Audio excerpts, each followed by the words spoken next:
Hi, everyone. I'm Hannah Thurman, and I'm here with head coach Severs, the head coach for the Poplar Bluff Mules. Coach, it's good to see you. It's good to see you. How you doing, girl? Good. So, okay, I know you've been coaching for a very long time. So, what is something you push every day in practice on your players? Like maybe just certain goals you meet. What do you say every day, going forward in the season? Well, one of the things that we always talk about is that there's really only two things you have control over, and that's your effort and your attitude. And if you work hard on those, then everything else kind of falls into place. We've had a little bit of consistency problem this year, and that's something we've really been stressing. So, we're hoping it all comes together tonight. Yeah. So, do you have a certain game plan? What is the game plan for tonight's game? Well, the game plan is to be more consistent.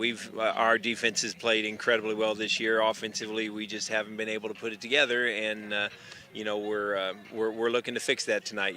Just consistency. We've been able to put drives together, and then we just can't finish them. So it's just a matter of being more consistent. That's kind of been our calling card all week long. Yeah. So last question, but what is coaching, especially high school sports? What does that mean to you? It's something I've always wanted to do. It's I tell the kids that my job is, it's about wins and losses, but it's more about turning them into fine young men, and teaching them how to handle themselves in the community. And, we stress a lot of family, and we do a lot of things outside of football practice to try and build that family atmosphere and just, it's just about helping these kids grow up to be good young men. Yeah.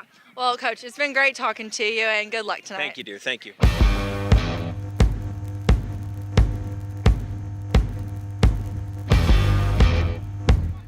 We are back, and I'm here with Coach Pooley, the head coach for the Sikeston Bulldogs. Coach, how are you doing tonight? Good tonight. So, reflecting off the season, what is some positive things that you have seen your guys do moving forward? I know it hasn't been the best season so far, but what are some positive things? I mean, we're a different team every week. You look at week 1 to week 5 where we're at now. Each game, each series, we're a different ball club. We've changed quarterbacks, we've changed running backs, changed some things on defense, so we're a different team. Yeah. So, it being senior night, it's the same game. It's, you're playing football, but, how does it feel being back on your home field? Good. It's good. On top of senior night, it's kids' night too. So We're graduating some kids, and we're going to bring some kids right back up, try to make the tradition roll here. So that's the main plan tonight. Despite the recent losses, moving forward, what are something you say in practice or encourage your kids to do better every week? They say we're too small, so that's a chip on our shoulder right now. They say we're too small. Well, we've got to do 3 of your games so far and enjoyed watching you guys, and, keep getting better as the season goes on. So good luck tonight, and I'm excited to see what you can do the rest of the season. Thank you, guys. Make sure to tune in on YHC YouTube channel tonight at 7 p.m. right after this.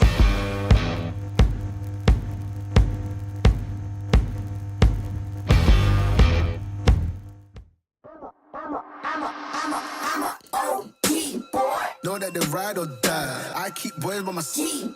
Know that they ride or die. I keep boys by my side. Day we hustle, but the night we Know that they ride or die. Day we hustle, but the night we Boys by my side. Know that they ride or die. Back on the field for the 2022 season of high school football, it's game time. Live on A-Corp Media from the Sikeston football field in Sikeston, Missouri. Tonight's game is sponsored by Moreland Automotive Group. We have the Poplar Bluff Mules come to town for Week 5 of the 2022 season. Along with Jim Riker, I am Bobby Alford, bringing you all the action for tonight's game on A-Corp Media Networks. Jim, welcome to Week 5 of high school football. Well, thanks, Bobby. It's a Thursday night game here due to the lack of officials in Southeast Missouri, quite honestly. But a matchup of 2 SEMO conference teams, big schools, Class 5 in Poplar Bluff, Class 4 in Sikeston. Both of them struggling a little bit this season, though, Bobby. Jim, interesting point you bring that up, struggling. First, we're going to tackle the Poplar Bluff Mules. They have only scored 2 points in the first 3 quarters of all games combined. They have scored 21 points additionally after that in the fourth. But that's a hard recipe for success when you're only scoring 2 points in the first 3 quarters of all your football games combined. Yeah, only 5 points average per game, like you said, none in the first 3 quarters. So that's something they've got to try to figure out how to solve. Had a little quarterback issue last week with, I believe it's Mason West that that got hurt. Jay Edmondson, a sophomore, came in. We'll see who starts tonight for Bluff on that. But they've got to find a way to get some offense going. Now, Sikeston defensively has not been a juggernaut particularly. They've lived up an average of about 40 points a game, I think. So maybe a chance for Poplar Bluff's offense to get healthy. And interesting you say that as we have the Poplar Bluff Mules now coming onto the field. Interesting you say that about Sikeston. So far, Jim, this year, I think they have played really what I would consider 2 quarters of football. That was the game that I had 2 weeks ago, maybe 3 weeks ago now, in Dexter, when it was Sikeston and Dexter playing. Sikeston's got to find more rhythm in their game, too, as well. Both of these teams really struggling for offense this year. Defense is what's going to have to carry them. In that matchup, I like Poplar Bluff's defense. They seem to fly the ball well. Their defensive backs are moving around the field well. I like the advantage Bluff gives in that. If I had to get a coin and flip it, I would hope it lands on Bluff's defense tonight to win the game for them. Yeah, I would think that's probably right. You know, the Bluff offensively is going to have to probably depend a lot on McKeel McFarland. He was a third-string running back, but had 100 yards last week in their loss to Jackson. But they're going to have to run the ball with him, and you're right. Sikeston, especially with Joseph Heckermeyer out, if he got hurt in the fourth quarter last week. He started out quarterback the first 3 weeks.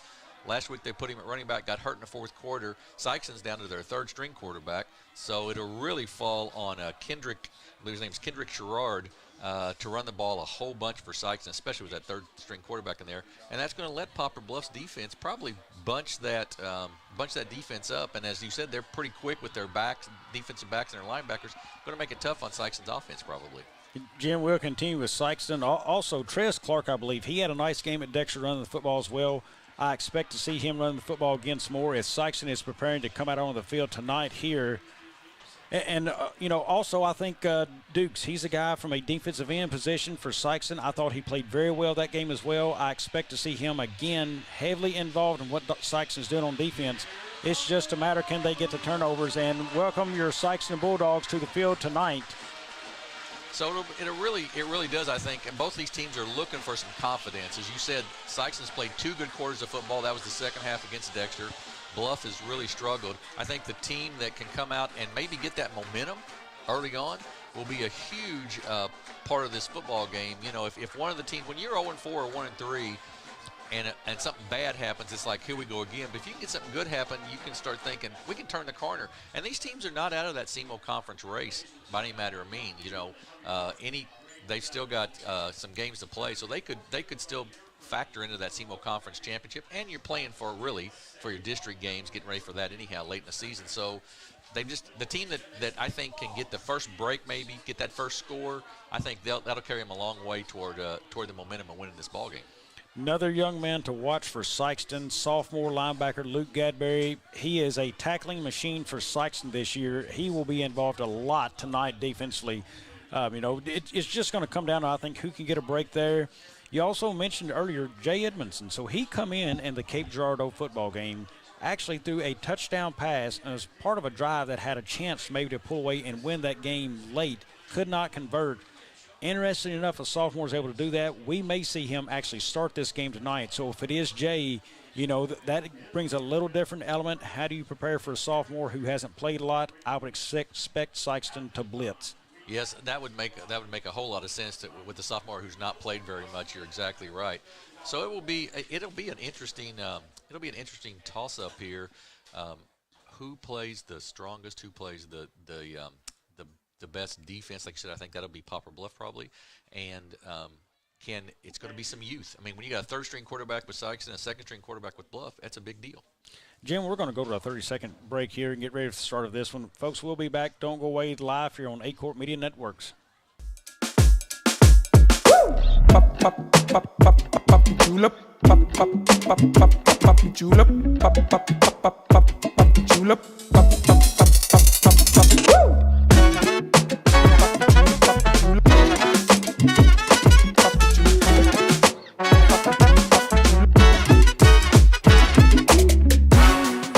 If more than not on the back of your vehicle, you paid too much. Welcome back to the 8 Court Media Networks game of the Poplar Bluff Mules and Sikeston Bulldogs. Jim, in pregame here, still waiting for the coin flip. On the season, real quick, looking at some stats from Poplar Bluff. They have passed for 363 yards. They have rushed for 363. That's a scary sight, thinking you've got a sophomore quarterback possibly starting this game and you hadn't run the football well. Right, that's exactly right. That's going to be that's a scary thing for the Bluffs coaching staff. I do notice as the captains walk out, Bobby, that Joseph Heckermeyer is out there, legs wrapped up, that right leg's wrapped up, but he is going out as one of the captains. So potentially he will get the start tonight, whether that be a quarterback or running back. And he's got 8 touchdowns in the season. He's been their leading rusher. If he can play and be healthy, he's a key to the Sikeston offense, no question. And I think that may be the key to the football game. Can Heckermeyer play, and is he at 100%? Dexter could not contain Heckermeyer. He went over 200 yards in the second half of that football game. If he gets outside, Jim, it could be game over. A lot of it was just Dexter didn't contain. He went off the edge of the tackle, and he rambled free in the second half of that football game. Real quick, captains for Sikeston, it is number 10, Joseph Heckenmeyer. Number 63, that is Dominic Mullins. He is a 6'1", 195 senior. Also, number 58, that is Camden Copeland. He is a 5'9", 230-pound senior. Number 3, that is Caden Craig. He is a 5'9", 185 sophomore, or junior, rather. Craig did have 2 big interceptions I know of, maybe 3 against Dexter in that second half of that game. Played very well as a D-back and has also played some quarterback for Sikeston as well this year. As I can, I will try to get these numbers for Bluff. One of the captains there, that is number 82, Dane Dugas, as a senior. I believe also number 11, that is Matt Wilkerson, the senior defensive back. Jim, I can't get the other two right now. I believe they're blocked out here. I believe that's number 25, Logan Heighton, maybe. No, I'm sorry, number 21, Connor Ray, a sophomore, I believe. Yeah, so trying to check that man on there. It's number 72. That is Logan Goodluck. He's a senior, and I did not catch that last one there. So Bluff will get the ball to start the football game, and they'll try to break this first half scoreless streak they've got going for the entire season so far, to put something in the end zone in the first half. The other thing, Bluff had a kickoff return for a touchdown. Special teams could play a big part of this ball game tonight as well. We haven't really talked much about them, but that can be a key to the football game as well. Absolutely. Kicking games, special teams. I do not know a whole lot about Poplar Bluff special teams this year, how they have played in that area. But we will shortly find out tonight, Jim. I want to remind you all again that our sponsor tonight is Autry Moreland Automotive Group. So we are getting set here. Thursday night football, a little different tonight. It's interesting also to see the number of kids out, Bobby, on the sidelines. Bluff, of course, with a big group, and Sikeston with a pretty big group. We've been doing some of these smaller schools, and you don't see near the number of athletes out playing. You play a lot more both ways that way. Jim, real quick, you touched on something earlier. Lack of officials. We're on a Thursday night only because we have a lack of officials in the area. Folks, if you have any questions about that, we need more officials in this area. Please get in touch with Lloyd Rice. I don't think Lloyd would mind me saying that. Please reach out to him. We need basketball officials. We need football officials. Folks, please consider getting involved in that area if you can. I would say also on the football side, Mark Becker or Rick Williams, either one in Dexter, would be glad to talk to you about that as well. So, Jim, can you get a read on the guy back deep for Bluff right here? I cannot particularly. They're not turned sideways. We'll see. It's going to be short. It's off the guy in the front and it be picked up. So Bluff will recover. That is number 81 on the recovery for Bluff. That's Torrance Williams, I believe. That was an interesting start. I don't know if he was trying to squib it through the line and just hit it right into Williams. So Bluff will start with really good field position here on their own 49. So out trots number 7 for quarterback. That is McFarland, the running back, I believe. McFarland's the running back. I don't know if it's Edmondson or West. Can't really tell. I believe that's West, if I can see correctly. All right. Here comes a hand near side. That is number 1. We'll get a name on that in a second. Up the field, a couple yards and a fumble on a play, and Sikeston recovers. No, no. still loose. I think Bluff fell back on that. Sikeston had a chance to pick that up. And it is Sikeston's football. Turnover right off the bat, Bobby, and that's what we talked about, the big break. Who's going to get the break to make something happen? That's a big break for Sikeston, and they'll take it over 1st and 10 on Poplar Bluff 45. Chris Madlock was on the carry. He coughed that one up, so Sikeston will get the football at their own 49, so great field position to start out. So we've got Caden Craig, it looks like, starting at quarterback for the Bulldogs. Tight formation for Sikeston. A little bit different look than we saw week 1, or week 2 rather, at Dexter. Here's a run up the middle. Sherrard, he'll take that. Couple of yards on the play for him.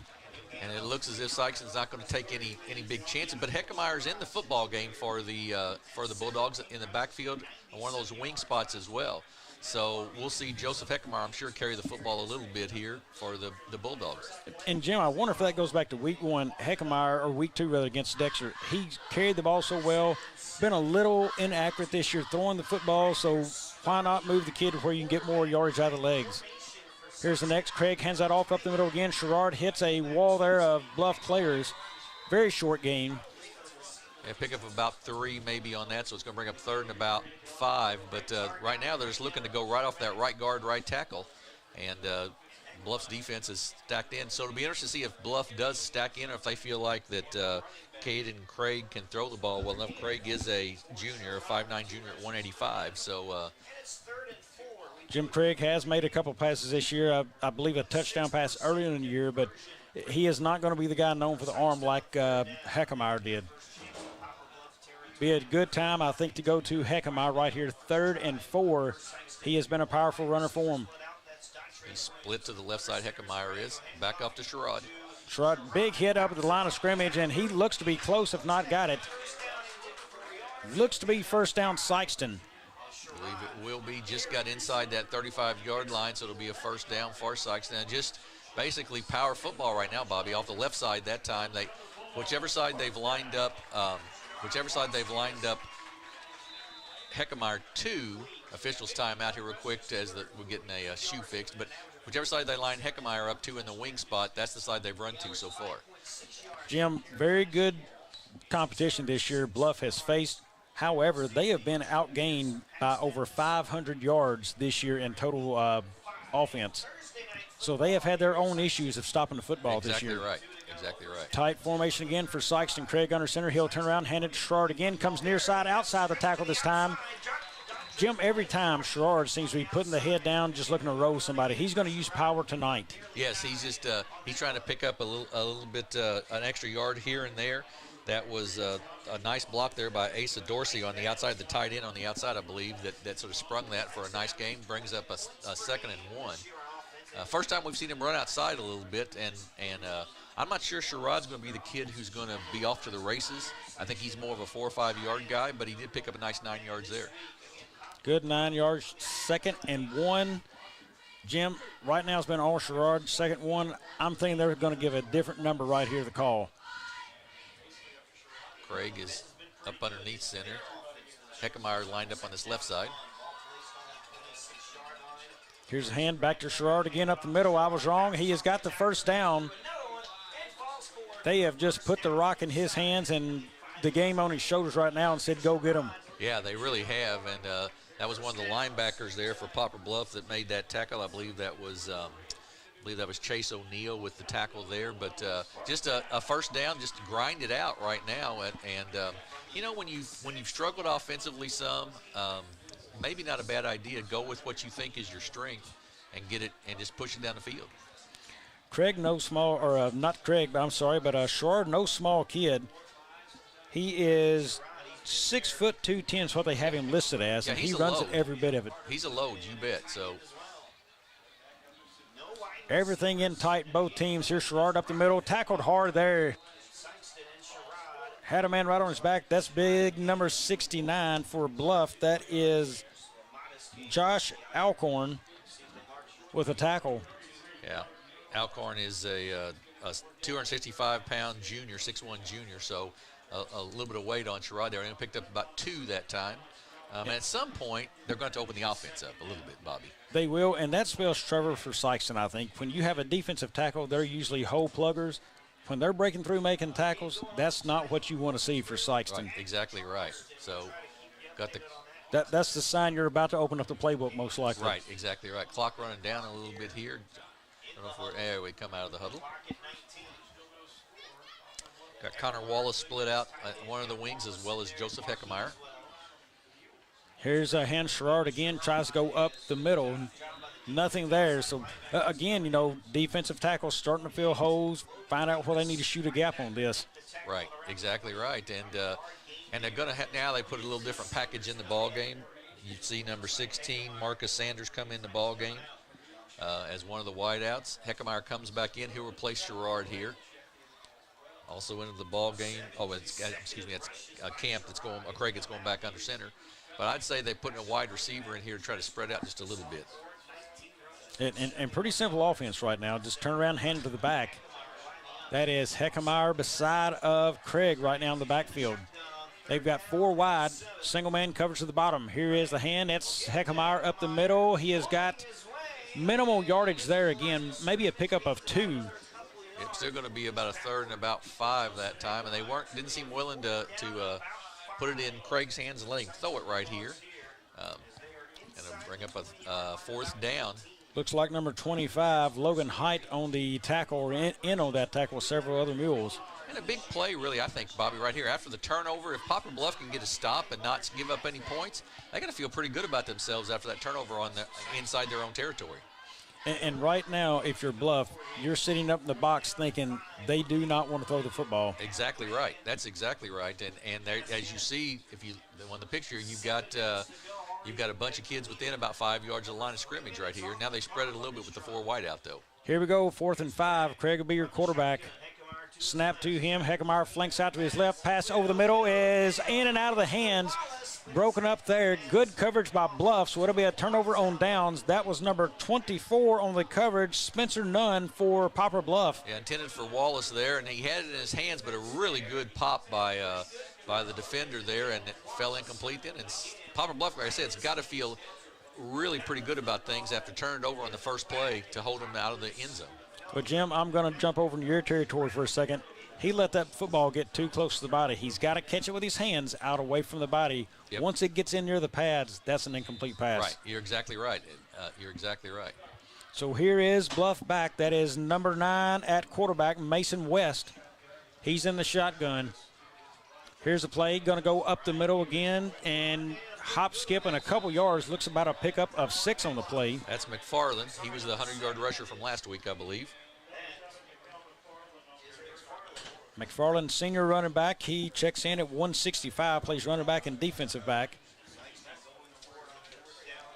So we've got a flag on the play. Yes, a flag on the play in the defensive backfield.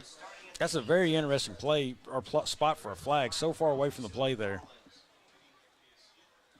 Unsportsmanlike conduct, I believe. That's a 15-yarder and automatic first down. Yeah. So yep. They have just moved the football for Poplar Bluff there. Yeah, and that's got to drive Sikeston a little crazy, coaching staff. You've got a team who's not scored a point in the first half. The last thing you want to do is give them any yardage. You know, well, you give them yardage. That's a frustration play as anything. You just threw a goose egg up on the board right here on your offensive set and then come out and have an unsportsmanlike that early. And let them out of a hole really at the inside the 20-yard line. So a lot of problems there. Sikeston 4 wide again, single back. Here's the snap. Back up the middle again. That's McFarland. He breaks a tackle there. Upfield, first down yardage. Down to the 45-yard line. Nice job. Now there you see a kid who's got some quick moves, quick feet there, and got way into the defensive backfield of the Bulldogs before the stop. And nice job with the offensive line. Got to give some kudos to the offensive line. There was a big hole there for him to run through off that left side. Well, Jim, we've talked about the struggles of Poplar Bluff real quick. Their season has not been an easy one. It's been at Park Hills, against Valley View, Cape Central, at Jackson, and then they roll into Sikeston tonight. Is here this hand again to McFarland, and he is going to be taken down for maybe a yard gain. Looks like Gadberry in on the play. Yeah, Gadberry with the tackle there. Good job of reading that play, and just like just like Sikeston, Poplar Bluff doesn't look real apt to put the ball in the air. They have they've only completed about, let's see here, they've completed about 47% of their passes for the season is all, and only averaged 3.8 yards an attempt, so they've not gone deep with the football at all. Sikeston standing a 4-3. Amazingly enough, Gadbury, he's not a big kid, only 5'8", about 165. He's a sophomore, but, man, he can tackle and read plays very well. Here's the play back up the middle. That is actually the quarterback. West keeps that. Yep, kept it that time, a little fake in there. Pickup of a couple gets it down to the 41-yard line. So it'll be third and long, about 3rd and 6 on this play for Poplar Bluff. So we'll see if West wants to, the coaching staff wants to air it out a little bit with West here. Really, as we talked about, Poplar Bluff's had some offensive struggles. 3.8 yards passing average, 3.1 yards in rushing average. So, you know, that's not even 3.1 yards, not even a first down per 3 plays. So big play for him right here. Back in the gun here for White again. Deep safeties. Pass incomplete behind his receiver. That is a timing issue. I mean, that was well behind. Yeah, it was, and really he looked that receiver all the way. He had it on the far sideline. He had a kid wide open over there, the receiver open over there, and just never even looked that way. Just looked right across the middle. And Jim, almost to me, that looks like a playbook issue. That's a look. The quarterback throwing at a strike that far behind him looks like he's expecting a hook route. Wide receivers running a slant route. I'm not sure who would have missed that there, or if they did miss it, but I mean, that's a clear miss. Yes, absolutely. You're exactly right, because definitely the wide receiver ran a slant and didn't come back to the football, so we'll see. It's 4th down. They'll have 3 at the bottom of the screen, 1 at the top here. West has it.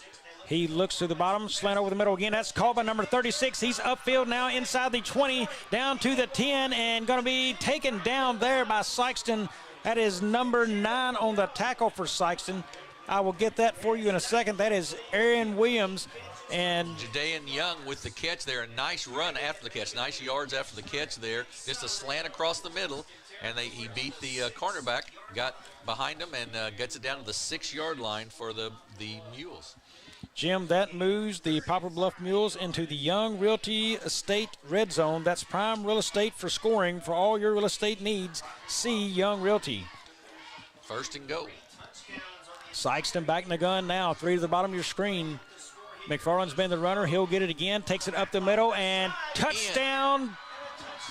Mules touchdown. Right there. Yes. First touchdown of the season for the Mules in the first 3 quarters of a ball game. So they just drive down the field about 80 yards on about 6-7 plays. And really a nice hole, once again, on that left side of the offensive line for McFarland to get in that end zone.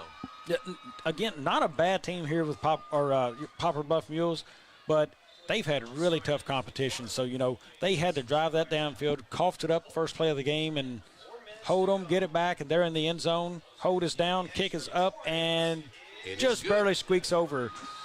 So Poplar Bluff leads this one 7-0 early. 4 minutes to go in the first. We'll be back here on the A-Corp Media Networks. At Young Real Estate, we're Southeast Missouri, just like you. We are parents. We are teachers. We are grandparents. We are active in our community. We are patriots. Serving all of Southeast Missouri, and we are here for you. We are young. Welcome back, Jim. On that drive right there, a lot of runs, 1 big pass play, and Poplar Bluff all of a sudden sees the end zone for the first time this year in the first half. Right, exactly. Not only the first quarter, the first half. First half, that's exactly right. So their kicker probably didn't know what to do as he got in there to kick the extra point hardly. But nice drive, 80 yards down the field, and a big pass play on 4th down, a big completion on 4th down of about a 30-yard gain on a slant across the middle. And that set up the touchdown run by McFarland, and Poplar Bluff leads 7-0 with 4 minutes to go exactly here in the first quarter. Looks like that is number 2, Isaiah Jimerson Patterson back, and I believe that may be the quarterback, number 3, Caden Craig, back deep for Sikeston to receive.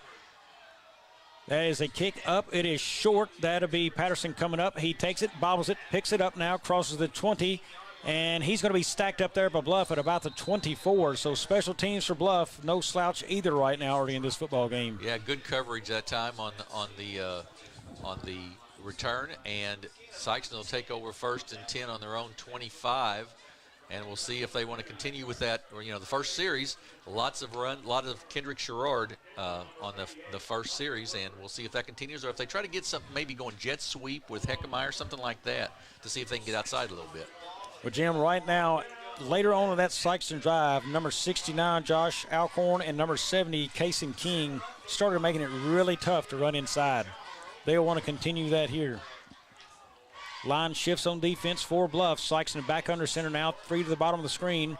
Here's the hand, runs into each other, and a fumble. Jim, that is practice reps right there. Yes. Quarterback turned the wrong way, and I got to believe if that's Heckemeyer handing that off, that's probably a smooth transition. Different quarterback, not knocking him, but different quarterback, different timing there, and that makes it tough. Right. Exactly right. I see Sikeston's called a timeout here to try to regroup a little bit with 3:47 to go in the first quarter. They've got a timeout. We'll catch one in here as well. We'll be back in 30 on the A-Corp Media Networks. First State Bank and Trust is more than just products and services. We're there for you for your first paycheck, buying a home, opening a small business, starting a family, or planning to retire, and everything in between. We're the local bank you know and trust for all of your financial needs. Visit fsbtrust.com or stop by your local First State Bank and Trust to explore all of your financial options. Equal housing lender, member FDIC.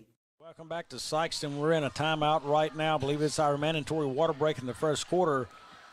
Right now, everything seems to be just flowing exactly the way Poplar Bluff wants. On defense right now, they got a feel for what Sikeston was doing, and then all of a sudden have put up some good defensive fronts. The fumble here did not help Sikeston at all. It's going to put them in a second, and we'll call it 14 just for tape measure rules up here. And the big men's starting to play well for them. So nothing really back deep yet. No D-backs having to get involved. Sikeston's going to have to throw something a little bit different at them.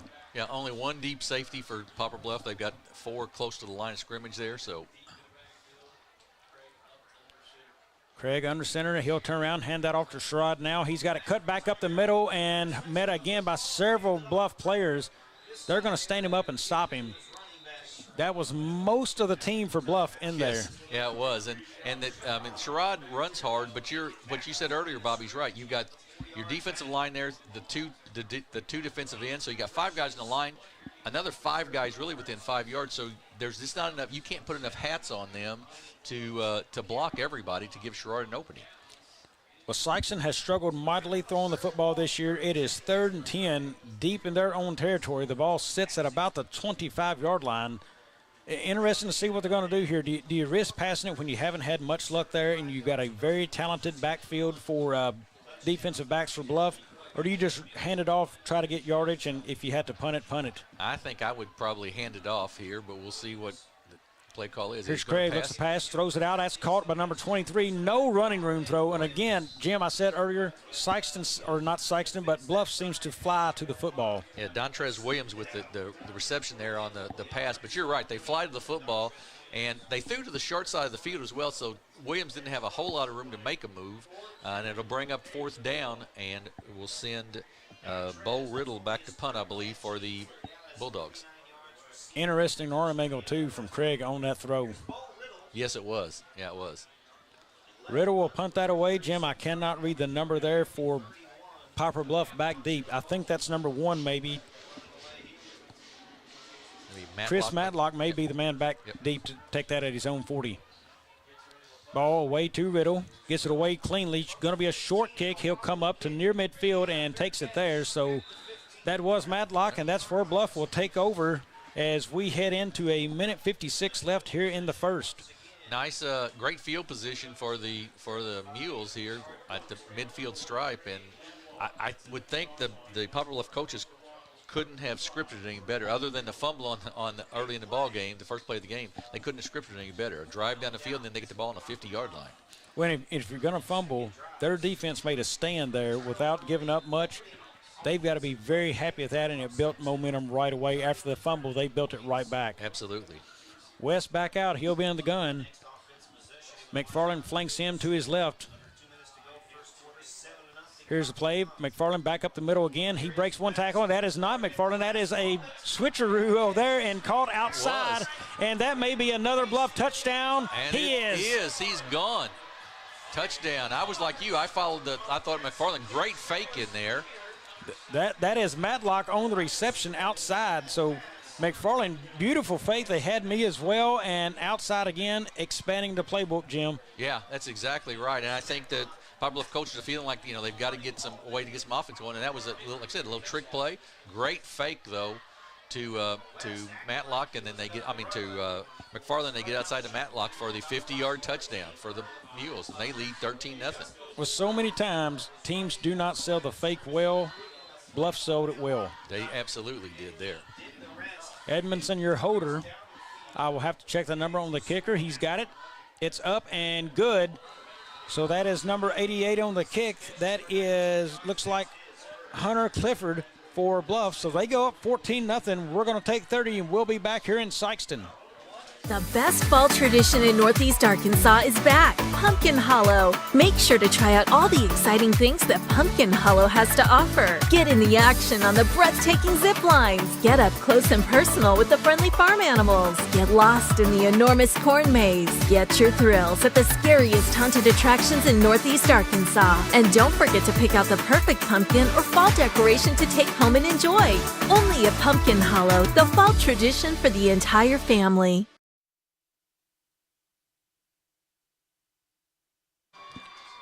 From purchase of new vehicles to the time you need it, serviced or repaired, come experience the Moreland Automotive Group services in our Dexter and Sikeston locations. 1:45 left, and suddenly now Poplar Bluff Mules have scored 14 points in this quarter alone, more than all their other games combined in the first half. Right, absolutely. Now they got to find a way Sikeston's got to find a way to get some offense started. Get back in this ball game quickly. There's a kick. It's nice deep. Kick. Goes into the end zone, so that will be a touchback, and Sikeston will start that one at, I believe, their own 20-yard line. Yeah, that was live. And that was a really nice kick there. Really nice. Bluff will start on their own 20, as you mentioned. Looks like Craig back out to lead his team. And that's an interesting deal, Jim. We'll see what the playbook looks like again for Sikeston. It's going to be hard to stay under center in a tight formation down 14-0. Absolutely. If it goes right. one more score, I got to believe they got to go back to maybe Heckemeyer to loosen this game up. Well, they have split one wide right, one wide left, so they're opening it up a little bit here possibly. Here's a hand. That's a counter play to Sherrard. He has no gain on the play. Caught him down immediately. Yeah, they're going to have to get they got to get Heckemeyer involved. If he's physically able, and since he's out there, you have to assume he is, they've got to get him involved offensively in the game somehow, I believe. Yep, and struggling with the football in his hands or not this year, he's still a weapon and something you've got to respect. He does have the arm to beat you. I got to believe you go down one more score, he's got to be your man. I think that's exactly right. I would absolutely agree with that. So we've got to – it's second and about 11 here with a minute 11 to go in the first quarter. Shotgun here for Craig. He's going to bring his man near side now, Sherrard. Here's the play. Craig has it. He thinks about a pass, and he is taken down from behind and fumbles a football. That is going to be Poplar Bluff football at the 12-yard line.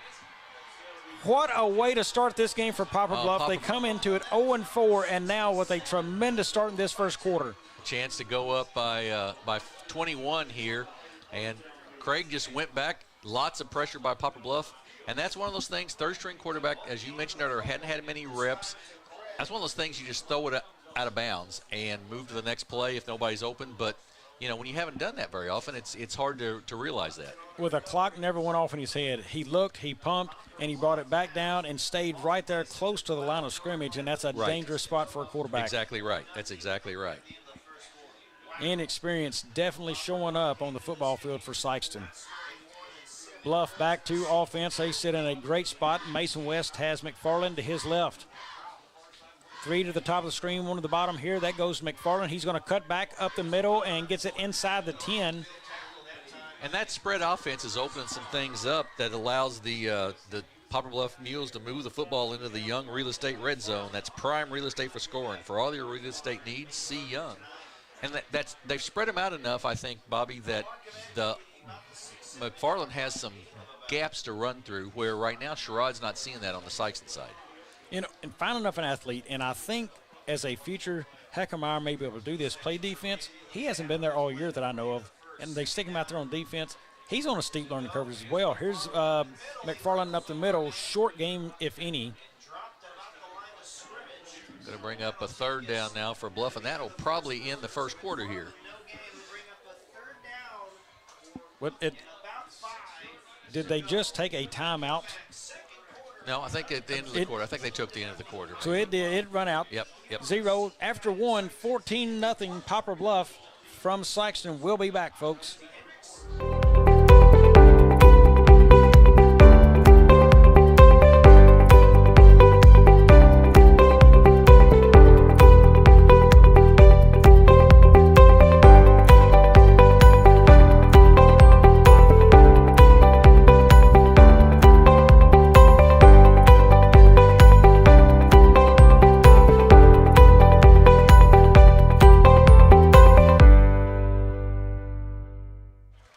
Welcome back to Sikeston as we'll get ready to start the second quarter. Bluff leads at 14-0 and threatening to make it 21-0, Jim. Yeah, they've it's gone exactly the way Poplar Bluff wanted to start the game, and then this last turnover to make it a turnover for each team.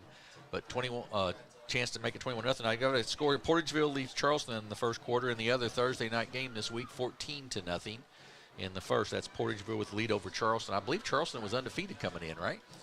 Not sure. I have not followed Charleston probably as close as I needed to. I know they have some really good athletes on the field this year. I think they were 4-1, and maybe Portageville was 4-0, and Portageville was 3-1, but Portageville leads right now 14-0. Portageville team's been throwing up a lot of points this year on the scoreboard. I believe 2 38-0 games. They lost last weekend 38-28. I can't remember the score of the other game they've had this year. But they've put a lot up, you're right. They have been very stout, and I thought last weekend definitely was going to be a shootout, and it was. Here's West now on the gun. He'll take it. He looks far side, throws that, corner out, and touchdown, Bluff again. Wide open. That is Matlock. Once more to Matlock, so he already has 2 touchdowns in this game. Right. You know, Poplar Bluff spread 3 to the left side and only Matlock to the right side, and he just ran to basically to the corner of the end zone, or the right side of the end zone, wide open there. Easy completion there, and it's 20-0. And really ran a good route. He put the hard left foot in the ground, looked like he's going inside, and just spun that thing and went straight toward the sideline over there. Here's the kick. It is up and good again. So 21-0 your score early in the second quarter. Bluff in control. We'll be back. In a very short period of time, we've experienced amazing growth and success at Southeast Orthopedics and Sports Medicine. And through it all, we've had only one goal: to get you back to life.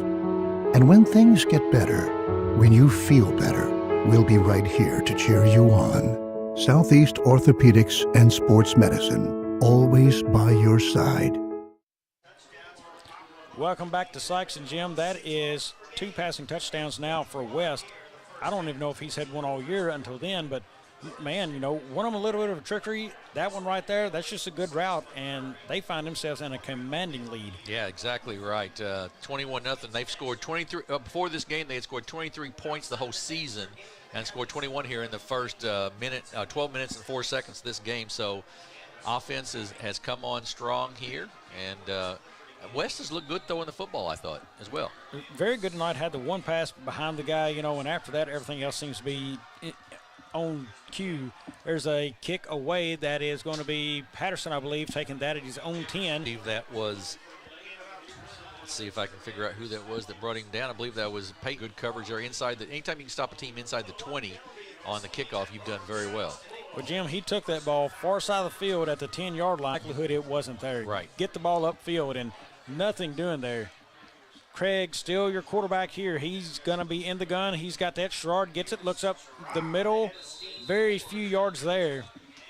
Poplar Bluff again able to take him down. We'll call it a gain of 3. And defensively there, Bobby, I was noticing that the deep safety for the Mules is only about 7 yards off of the line of scrimmage, so they're just basically daring Poplar Bluff, Sikeston to throw the football a little more. Sikeston has completed one pass, but they really they've got to open it up somehow, either with the jet sweep to try to get around the corner. They've got to run the ball, pass the ball a little bit. Something's got to happen. It'll be Craig again, Sherrard to his side. Craig takes that, hands that to Sherrard, up the middle again. Actually a couple more gains. He got steam going ahead, actually able to pick up a couple. The thing I really like about Kendrick Sherrard is he runs really, really hard. He's not got breakaway speed, but he runs really hard, and seldom do you see him get pushed backwards. It's usually he's picked up that 1 or 2 at least because he falls forward always. Good point. He's going to pick up the positive yards falling forward. I mean, that's one thing you always want to see. You really need to get an offensive series set going here and get something down the field. Couple different defensive linemen in for, I believe that is Alcorn maybe. We'll see on the spot here. It's going to be, he got up, it looks like. Oh, but first down for Sikeston, first one they've had in a while, Jim. It is, and once again, that was basically Sherrard just carrying him forward to pick up that 3 yards he needed. At some point, you got to think Sikeston's going to want to open it up and take a chance somewhere, but I would figure at first they want a little bit of breathing room. Yeah, I would think that's right. A little more spread Poplar Bluff defense here. Here's the play, comes Sherrard on the counter play, up and picks up a couple there, just plows his way forward. They will stand him up after about a gain of 5. I believe, except for maybe the one little pass completion, Sherrard's carried the ball every play except maybe 2 that Sikeston's had so far offensively. I believe the pass play and then the attempted pass, which turned into the fumble, Jim. Yes, so yes. I think that's right. So Bluff with a basically three-man front defensively, 4 linebackers behind him. One relatively deep safety, 70 yards off the line of scrimmage, and then the corners. And right now, Jim, Bluff is not huge on the defensive line. We've got a timeout on the field. We'll take one as well. 9:22 left in the first. It's 21-0 Mules. For over 100 years, Stoneville Cotton has helped farmers stay strong and win their growing seasons, delivering protection against key weeds and insects to maximize their yield potential. For more information, visit our website. Stoneville Cotton, own the early. Mathis Funeral Home of Dexter and Bernie strives to provide their community with the accommodations and services needed to relieve your family during times of loss. For more information, give them a call and see how Mathis Funeral Home can help meet your expectations in celebrating your loved ones. For over 100 years. Back in Sikeston, Jim, right now the playbook has been pretty simple. It's either run it straight forward or counter left, counter right for Sikeston, and the defense is just going to key right now. Yeah, you're exactly right. I mean, it's just been off tackle or inside the guards. You're exactly right. And until Sikeston opens something different up, maybe they don't feel like with a third-string quarterback in that they can. Maybe they feel like that's their best opportunity, the best success they can have. But it makes it pretty easy for Poplar Bluff's defense to key. You're exactly right. And Poplar Bluff's got some size on that defensive line. I mean, they've got like 285, I believe one of the kids is, and 265. So you're not going to just push them around and pick up easy yardage in there, no question. Alcorn's out of the game right now. That's number 69. Number 70, King, is in. But another thing you see, they're able to rotate some kids right now, stay fresh. You can do that a lot easier when you're up 21-0. Yes, absolutely right. Absolutely right. Craig back in the gun. That is Heckmeyer now, your close slot receiver here.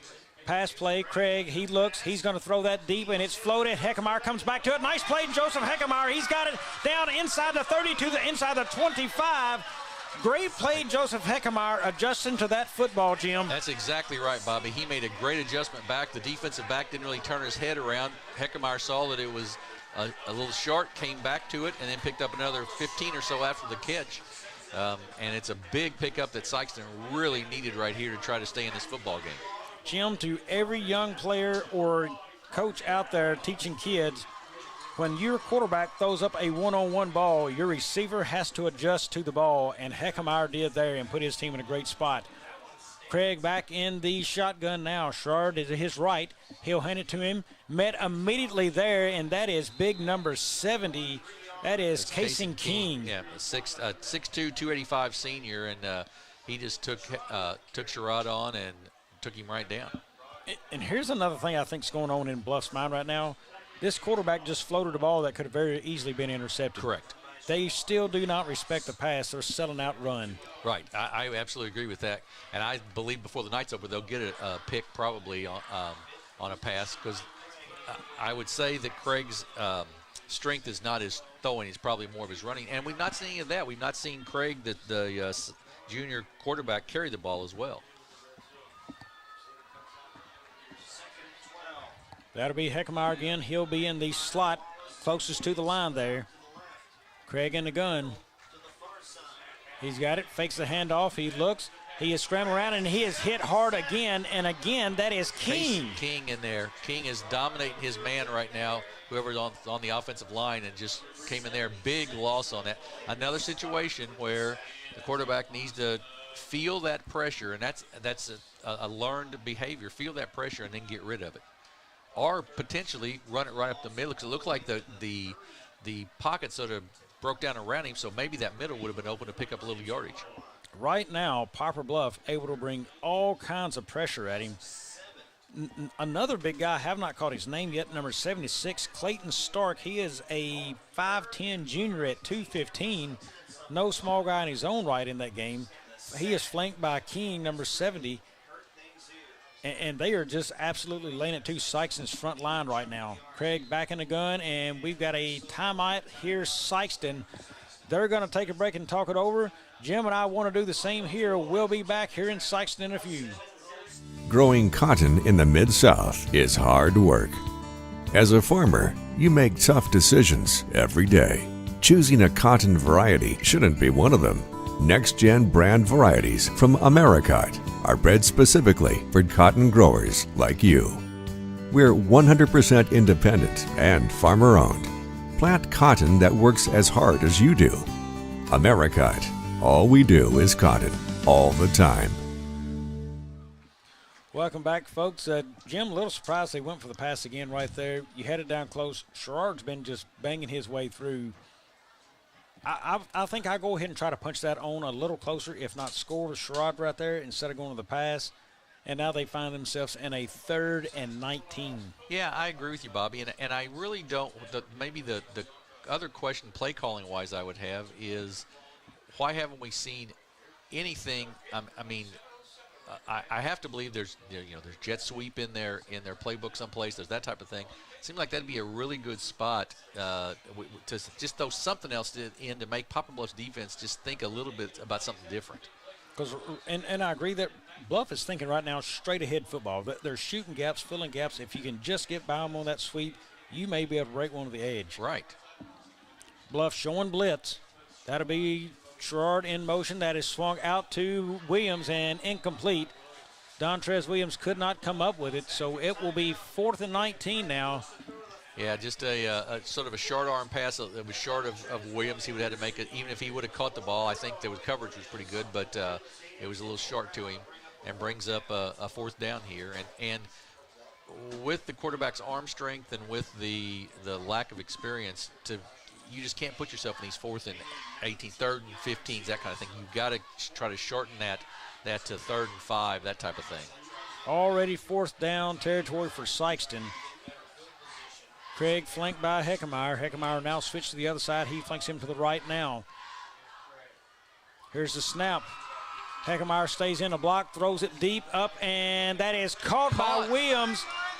There is a flag on the play in the middle of the field, so we will see the call. I believe that'll be defensive interference, but Williams came back to the football nicely. You mentioned it earlier with Heckmeyer. Did the same thing there. And it will bring up, I believe, a 1st and goal for the Bulldogs. Jim, I was wondering if there was going to be a flag of offensive pass interference. As much separation we saw there, I didn't see a push, but I did see separation. Yeah, well, we'll see. But that flag is in the middle of the field. Yeah. Pass interference against the offense. Good call, Bobby. Good call on that. It was pass interference against the Bulldogs, and it'll move them back. Well, the interesting on that, if I am correct, that flag is thrown midfield. I saw the flag, if it was going to happen, all the way on the sidelines would have been against Williams. So the interesting spot, usually they throw that flag at the play there. That was dropped to midfield. Yeah, you're right. So I don't know. That was the back judge that threw that. Now, the Sikeston coaching staff's got a question about that. Coach Pulley's got I'm sure a question about that, about how that was called. But you're right. Typically, it would be thrown where the penalty or where the violation occurred. And who knows? There may have been pass interference in the middle of that field. Correct. But we were watching the football. Right. That's right. Yeah, we didn't see what happened there. You're exactly right. So now we'll have to see a punt from the Bulldogs. Yes, Sikeston in a situation where they have to here. Sikeston's going to definitely one. We thought we would have probably seen a little tighter game, a Class 4 and a Class. Well, Riddle's got it. He'll get it away.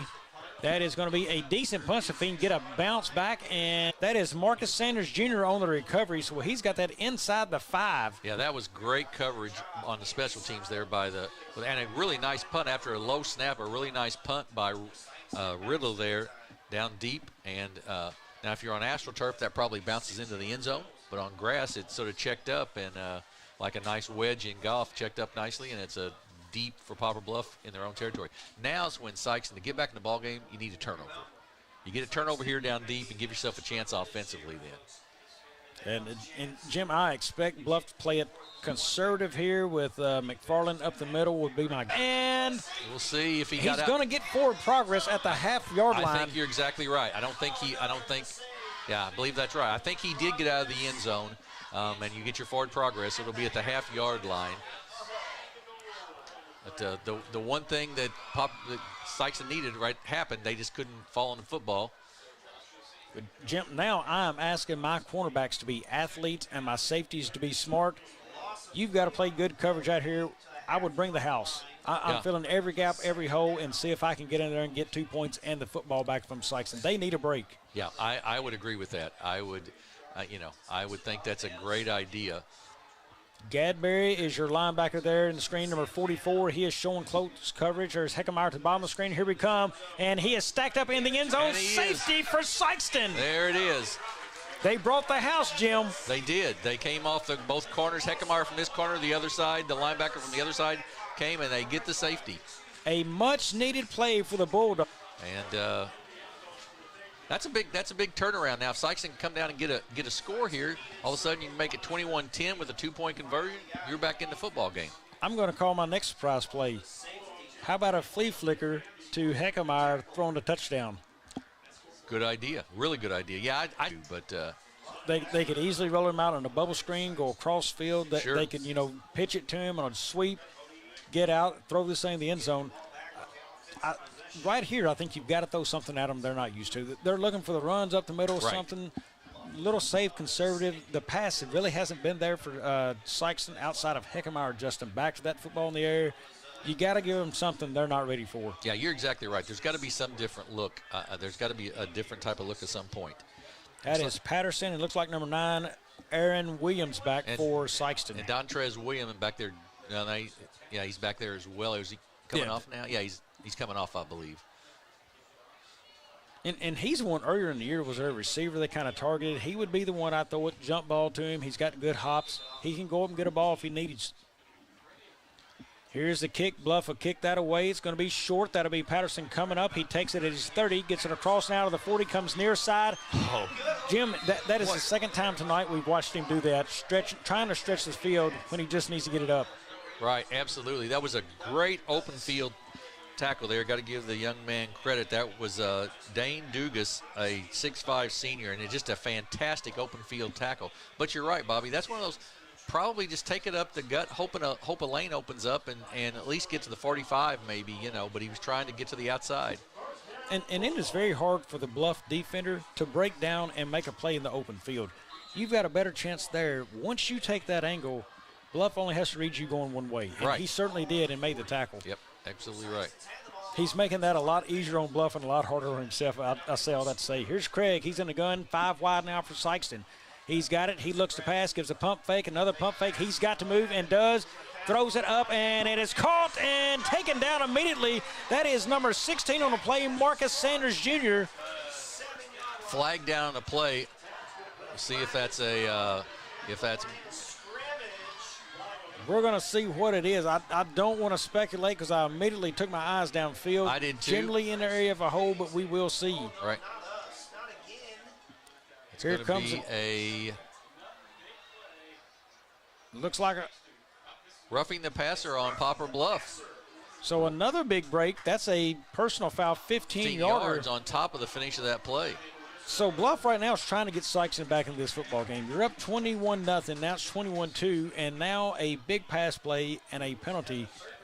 It couldn't get much worse on this drive unless they score a touchdown. Right. Then it gets worse. Exactly right. I would like to have seen that. I'd love to be able to see a replay of that at some point because we took, as you said, we both looked downfield, of course, and they must have hit the quarterback after he got rid of the football.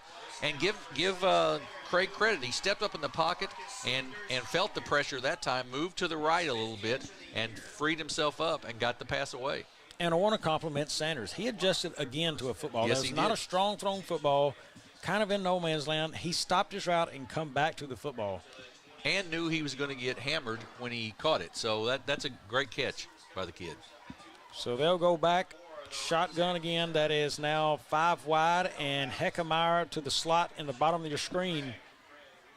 Craig in the backfield by himself. That's Sanders in motion. Fake to Sanders, straight up the middle by Craig, and nothing doing. Number 8 for Bluff, one of the first ones to meet him there. That is Connor Stevens. But I do like the fact that it's a different look for Sikeston. It was a 5 wide out. You put a guy in motion. You fake to him. You know, it's a different look, and I like that. Well, at 5 wide, you've taken 5 players away from the line of scrimmage and a safety likely back. So that's 6 players. Right. That gives you a lot better odds to make a lot a of move options. happen. That's right.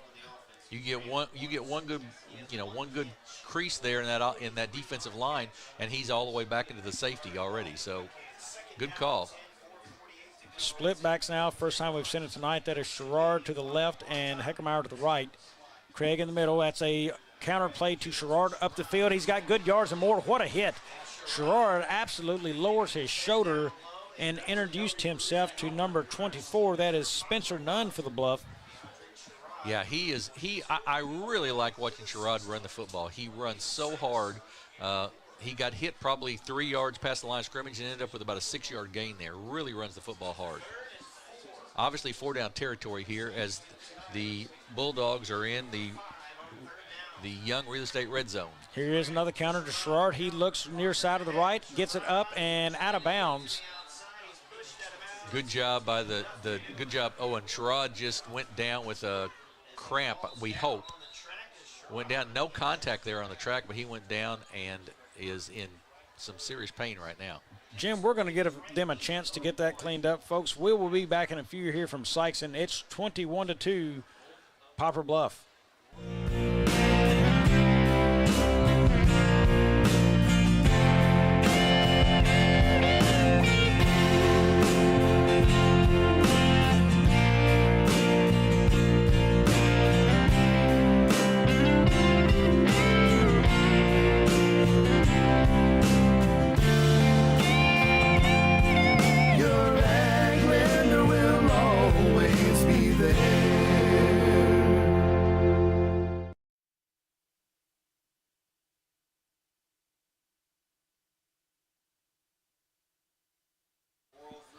Folks, still in an injury timeout. Looks like they've got Sherrard up now and moving. Hoping it's just a cramp, not really sure. The thought there, it is awful early in the game to be cramping, Jim. Yeah, and not with the temperatures being down and everything, not a humid night, so it makes you sort of wonder if there was something else there. That's, like I said, let's hope not, because the kids run the ball very, very well tonight, and sure don't want to see anybody hurt, no question. So, and you and I were off air. When he got close to the track that I saw him kind of hop, there's Heckemeyer on the run. No gain on the play, I don't believe. But he did give a funny hop when that happened, and I got to wonder if something happened right there in the knee or so. Right. Don't want to get into speculating too much, but anyway, so Sikeston looks like they turned it down Turn it over on downs. That was 4th down. That's right. Heckemeyer with the run there and didn't get the first down, so it's turnover on down. So Bluff will get it back, and that was a big chance for Sikeston. Honestly, they needed to really get. They got in the red zone there, the Young Real Estate red zone, and they just couldn't put it away. Portageville leads Charleston 14-8 in the second quarter at Charleston tonight. Charleston putting up a good fight there in that one. You know, little surprise maybe, but why not throw the quick slant to Heckemeyer? He's shown good hands. He's a big, strong receiver there for you. But it could be a deal there where Craig just can't really see over the line. He's not that tall of a guy, so hit that quick hitter. There could be a linebacker sitting and waiting. Nonetheless, it's Bluff football now again. West will be in the gun. He has got McFarland to his right. Twin sets to the bottom end, top of the screen. West quickly out to number 42. That is caught and no gain on the play. Quickly wrapped up. That catch is made by number 42, Peyton Rogers. Yeah, nice blitz that time by one of the linebackers of the Bulldogs and put a little pressure on West. He had to get rid of it maybe a little quicker than he wanted to. Sharp gain on that. And exactly the kind of play that Sikeston needs to have from their corners right there. Wrap up quickly, make the tackle for no gain. Second 13, they actually dropped him for a loss of 3. I would guess Poplar Bluff would be willing to play relatively conservative here and try to get to the locker room up 21-2 at the half. Pistol formation now. West has it. He'll hand that to McFarland up the middle and maybe a yard or two on the carry. Jim, really kind of surprised they come out throwing on first down there. Well in control, and McFarland, not a bad game so far. Yeah, he's run the ball fairly well so far. They've been pretty successful on the ground. I'm sort of like you. I'm surprised they didn't try to run it a little more and run some time off the clock. Sikeston this time will have a 2-deep safety, it looks like. Depends, of course, on the formation. I guess Bluff comes out in as well. Third down, about 5, I think, yeah. Third and 5 it is. Sikeston's needing a defensive stop here. West in the gun. Again, double wideouts, top and bottom of the screen. Quick pass out from West. That is tipped at the line. Boy, and that's what you teach your defensive linemen to do. If you can't get to that quarterback, get those hands up. And if you can get the hands up and get it tipped, that's almost as good as a sack. So I want to say that was number 25, Trayvon Dukes, one of the guys I talked about in the pregame. You know, he was a guy all over the field earlier in the season, got his hand up and got into a football there. Yep, I believe that's exactly right. So it'll force Poplar Bluff to punt here with about 2 minutes to go in the first half. 4th and 5, that is Dontrez Williams back to receive the punt. He will be standing at his own 38-yard line. Jim, I do not have the punter's number from here. I can't see it. I believe that's probably Hunter Clifford again, I believe. And did they just get Sikeston to jump? Nope, timeout Bluff. So they got it just before Sikeston jumped. We're going to take a 30-second break here as well. We'll be back for the punt after this. Does your business need, literally anything? When we founded CNS Cleaning Supply, our goal was simple. Become a one-stop shop for anything and everything your operation might want. From car care to condiments, mops to markers, soaps to staplers, and everything in between. Which is a lot. CNS has got you covered. Give Delane Beckwith a call at 573-217-0104 or visit cscleaningsupply.com to get set up with, well, literally everything. Tell them Delane sent you. 2 minutes, 11 seconds left here in the second quarter as Bluff would like to just get to the half, keep this score where it is, 21-2, Jim. Yeah, absolutely. It's been a first half that exactly like they wanted to play out, and Sikeston needs to get in the locker room and regroup a little bit, quite honestly, and figure out offensively what they want to do in the second half with Gerard still on the is he, I'm looking for him down there. Is he still on the trainer's table? Possibly, no? Not sure, Jim. Interesting enough, Poplar Bluff does have a timeout left, and they just had Sikeston close to jumping. Do they use the hard count again to see if they can get him to jump in timeout? Well, yes, it appears that's what they're doing. That's what they were trying to do, yeah. Sikeston's going to go ahead. They get it off. It's low. May have been blocked. Sikeston's going to let it roll dead. What a play. I can't believe Dontrez Williams just picked up that football. Well, he put his hand up like to fair catch, but I don't think you can fair catch when it's rolling on the ground, can you? That I don't know the ruling of. I don't think so, but why even touch that football? If you're going to take it, but if not, get out of the way. Right, just let them down it and move on. I'm with you on that. But I can tell you, Jim, on the ground, I'm going to put a lick on you, and if I knock that thing loose, right. If Williams is on the ground, that's touchdown Bluff. Absolutely right. Absolutely right. Yeah, that was not very well thought out. Yeah, I'm very, very surprised that he ran over and picked that up, but nonetheless, it'll be Sikeston football at their own 48-yard line, so they've got 2 minutes and 2 seconds and 1 timeout left. They will need something big. That is Craig flanked by Heckemeyer. Sanders, your slot receiver, to the bottom of the screen. That is Williams to the top at the wideout spot. Quick slant pass behind him and caught. Wallace with a really, really nice catch there on the slant. That ball was thrown behind him. He adjusted nicely to it in the back, got walloped and held on to it, and they picked up a first down. Big credit to the Sikeston wide receivers tonight, adjusting to a lot of footballs. They've done a great job of that, Bobby, and that's just really, really well done there. Clock now winds after the first down, and sticks have moved, so it winds again down to 150. They'll probably get it off about 145 or 140. Here it is. He hands it off to Heckemeyer, tries to get it upfield for a couple yards and does. Powell pushes forward and near first down yardage. Yeah, great run by Heckemeyer. He was hit at the line of scrimmage, basically, and ended up picking up 7 on that, just keeping his legs running and ran really hard. Jim, right now, clock down to 1:30. You don't have time to run to the sidelines. You've got to call those plays in from there and move this ball quickly. Right. You're exactly right. We're going to call it a 2nd and 3 now. Ball sits at the 39. Sikeston needs to hurry. 1 timeout left, I believe, for Sikeston. Heckemeyer again in the backfield, 3 wide to the bottom. Here's Craig, looks, gets it out quickly, and that is caught again, I believe, Wallace.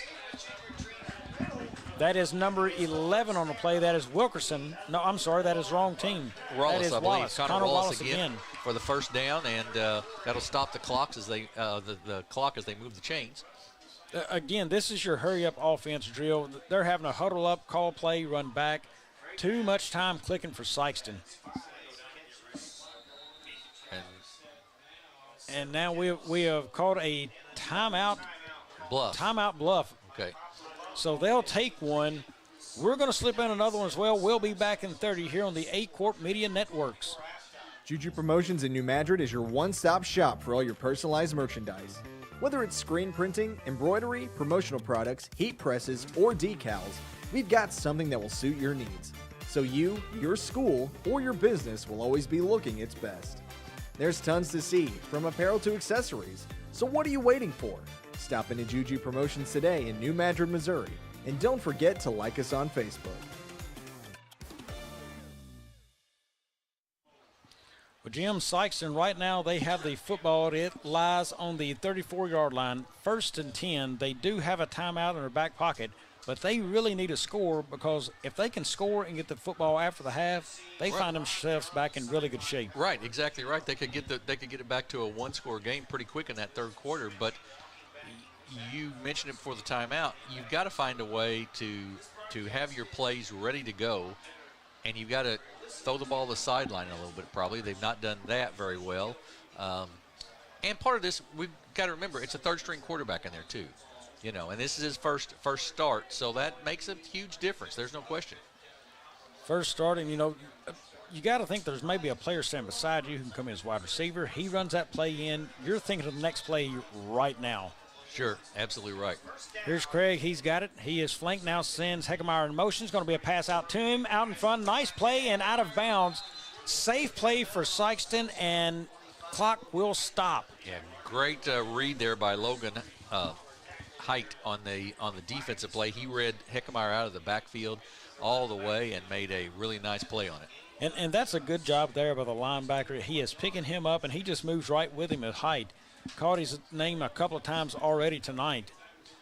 Yeah, that was a really nice read there, and bring up a 2nd down. Only pick up of a yard.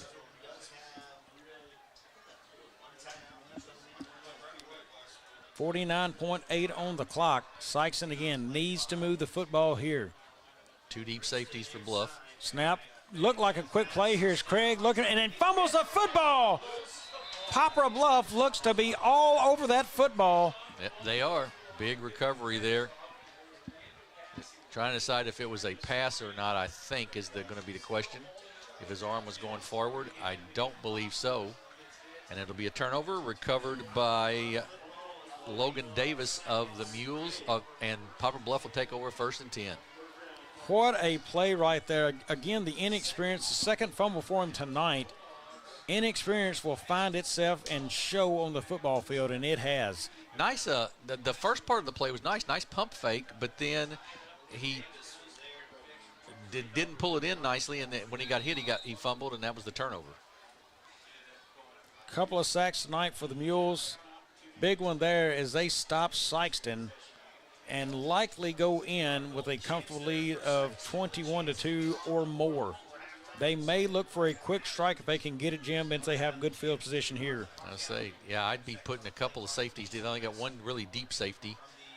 No timeouts for Bluff. Here's the pass. It is outside, caught by number 30 and out of bounds. That is number 30, Jace Soto. You know, this is a big difference in when you're calling a bigger school. So many kids you can run into the ball game, where with these smaller schools like we've seen with Portageville and Charleston and Dexter and everything, you just don't see the same number of athletes.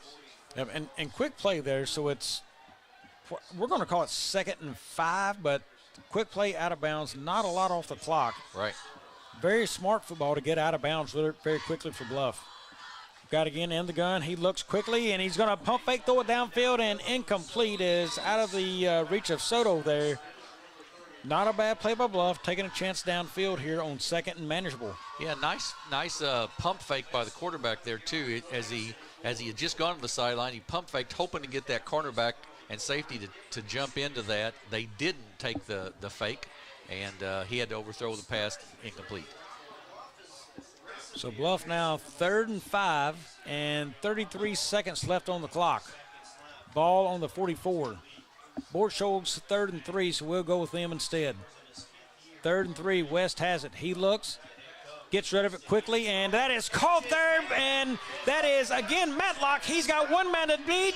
Give him 6. Touchdown, Mules. Matlock from the right side just ran a slot across the middle, and great pass once again by West in there. Put it right in his numbers, and it's a touchdown for Poplar Bluff with 22 seconds to go. What a turn of events. Sikeston's down here driving with possibly a chance to make it close, and Poplar Bluff all of a sudden into the end zone. Jim, how do you not have 2 safeties deep on that play if you're Sikeston? You've got to stop the touchdown. Absolutely right, because they only had 3 wideouts. It wasn't like they split 5 guys out. They only had 3. You're exactly right. You've got to have a deep safety there, probably 20 yards down the field. Well, there's a kick. We've got a flag, so it's blown dead. But, Bobby, it's a great point. Their safeties were only 12 yards off the line of scrimmage, the 2 of them. At this point in the quarter, put them back 25 yards. You know, whatever it takes, just so they don't get beat long. The only thing that can hurt you is just what happened. You know, if you're deep and stop them, you're good to go, you know. Well, you put 2 safeties in the middle of the field and you cover the edges, you want to force everything back to the middle of the field. Right. No timeouts left for Bluff. They can get a first down, stop the change for the moment, but it makes it a lot tougher to score there. Absolutely. Here's the play again. Bluff will kick the extra point. It is up and good. So now 28-2, 22 and a half left, and Sikeston now finds themselves reeling as they get going, ready to go in the half. Yeah, they're really in a hole right now with and they've not shown that the passing game is very, very solid. So to try to come back 26 points in the second half will be tough, but it can happen. You know, we saw them at Dexter this year. They were down quite a bit at halftime, came back with a nice second half, and won that football game. That is a fact. Viewers listening, reminder, Stoddard County Fair going on in Dexter all week long, concludes Saturday night, so still time to get out and participate in that if you would like. Also, Bobby, next Friday night on the 30th, we'll be back in Kennett at Metz Cherry Stadium, where the Indians will be hosting the New Madrid County Eagles on their homecoming night in a battle between the Class 3 Indians, who are ranked 10th in Class 3, and the Class 2 Eagles. Stay tuned for more upcoming events on A-Court Media Networks as we move forward in the 2022-2023 high school football season. You know, I think that's going to be an interesting matchup. I like New Madrid's speed. I think New Madrid has a better speed. Kennett probably has the more disciplined team, but there's a lot of speed, aggressiveness, hard hitting out of New Madrid. That game was a one to come down to the wires. That is kicked short and just going to come to a bounce. And that is a free football. It was. You're exactly right. You know, and now we're getting into an effort play and losing focus. I mean, Sikeston really has to stay in this game right here mentally. Right. Yeah, that was one you just got to know as a kick returner. Hey, even if it's an open spot, I've got to fall on it because it's a live ball. You could have given Poplar Bluff the ball there with 22 seconds left inside the 20-yard line. You know, it could have been a real disaster.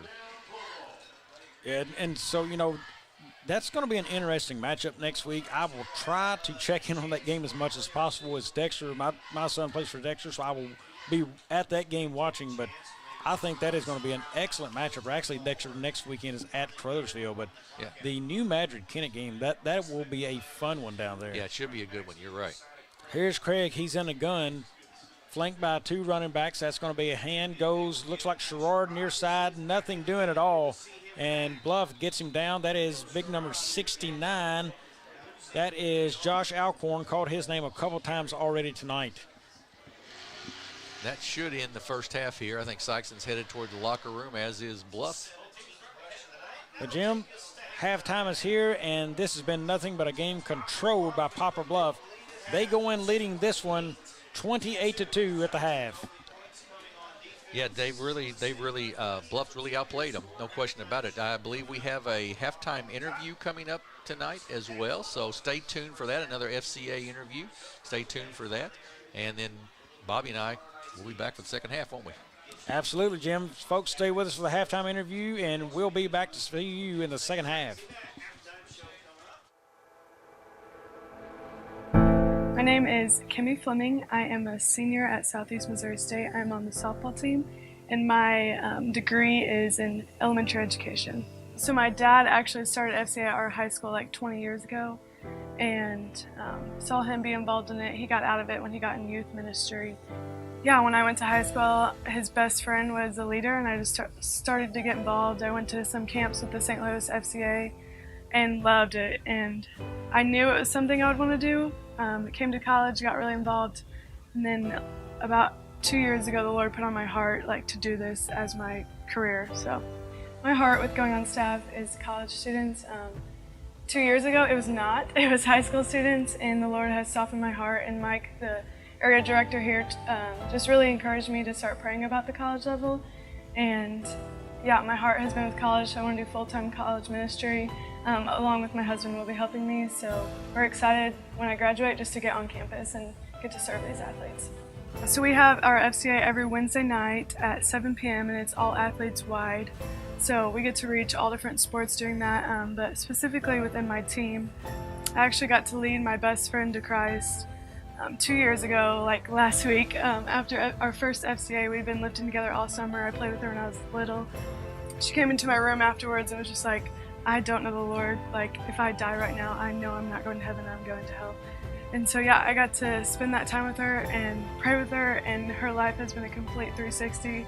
Now we're best friends, we get to play together. It's her senior year too. We get to worship the Lord on the field together. So most of my ministry is done with her, alongside her, reading with her, our teammates. When I first started here, we had about 5 girls coming to FCA.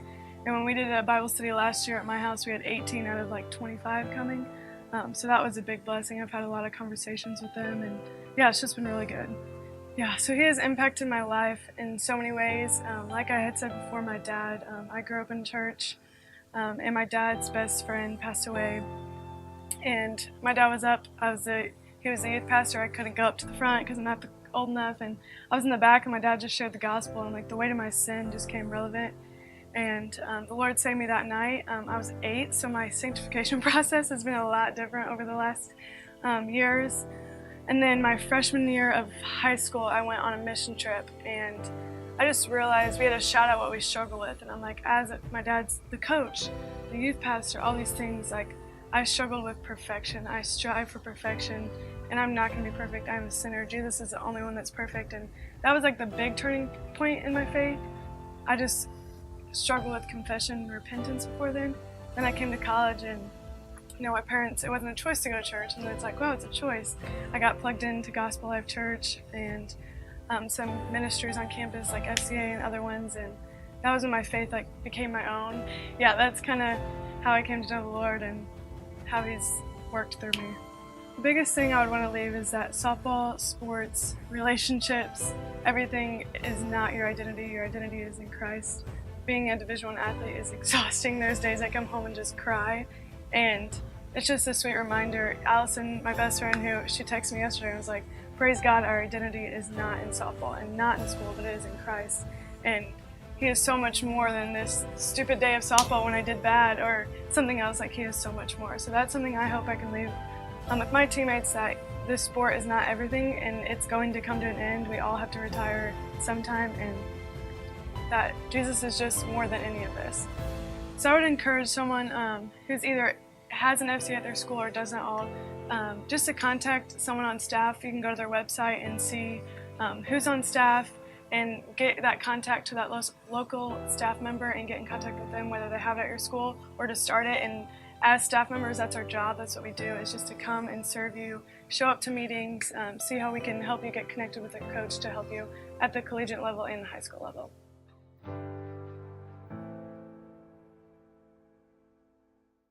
At Young Real Estate, we're Southeast Missouri, just like you.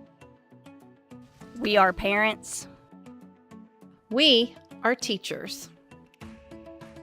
We are grandparents. We are active in our community. We are patriots. Serving all of Southeast Missouri, and we are here for you. We are young.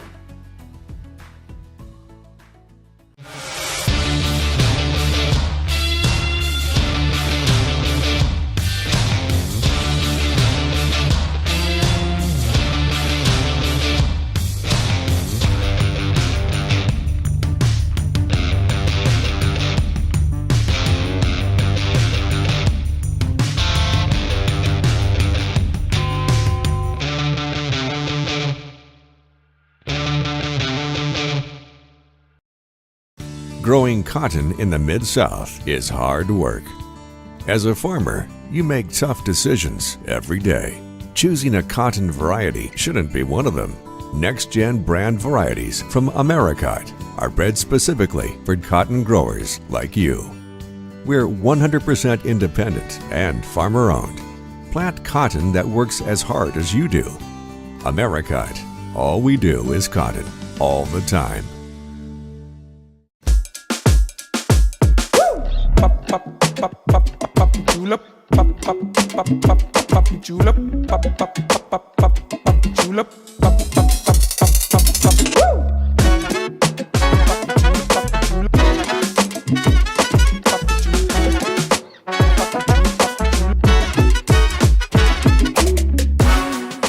If more than not on the back of your vehicle, you paid too much.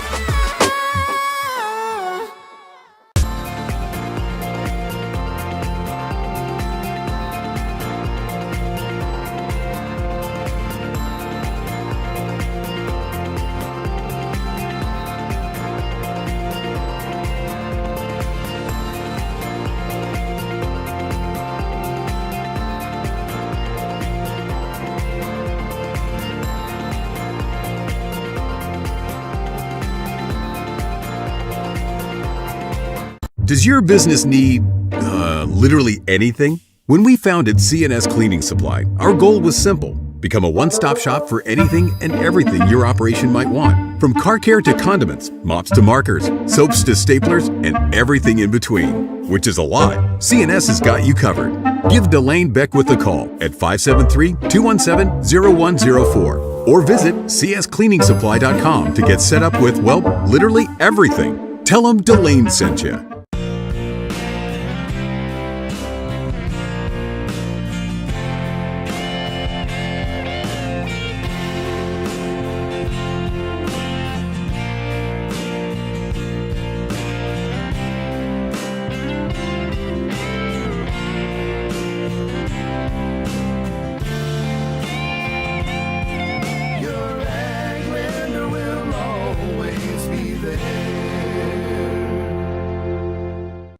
If you feel like you never get the time you need with your insurance agent to find the right coverage, it might be time to make a change. Tyler Miller of Flatland Ag Insurance in Clarkton works to make sure, each and every day, that his clients feel they are taken care of.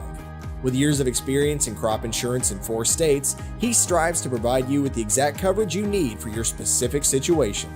For more information, give Tyler a call at 573-276-8044. Here's to another great year. At Focus Bank, we believe in really free checking. What does that mean? Well, opening an account requires no more than $25 with no minimum balance requirements or monthly service charges. You'll also have access to online and mobile banking, online bill pay, direct deposits, mobile deposits, automatic payments, e-statements, a nationwide network of ATMs, and an instant issue debit card, all for free. Your first order of checks is on the house, and you'll also receive a complimentary thank you gift. Come visit us in Sikeston, Charleston, Crothersville, or East Prairie. Focus Bank. Simple, hassle-free checking that's really free.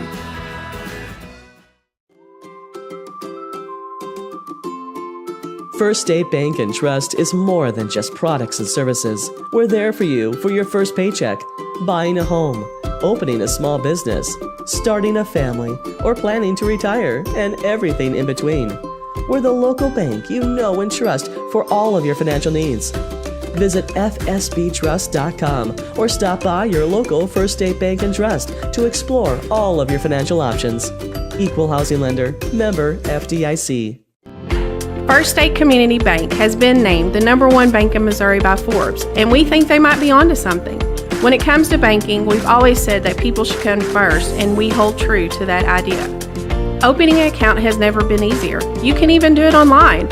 We want our community to thrive, and that's why we put it in our name. So come bank with the certified best at First State Community Bank, serving our community because it's who we are. Juju Promotions in New Madrid is your one-stop shop for all your personalized merchandise. Whether it's screen printing, embroidery, promotional products, heat presses, or decals, we've got something that will suit your needs. So you, your school, or your business will always be looking its best. There's tons to see, from apparel to accessories. So what are you waiting for? Stop into Juju Promotions today in New Madrid, Missouri. And don't forget to like us on Facebook.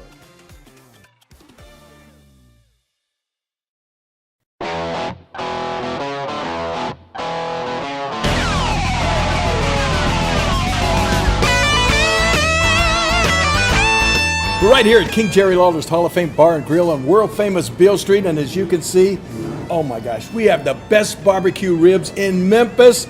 Oh my gosh, the gumbo is out of this world, but you gotta try the King's Triple Decker Slam Burger. You'll love it.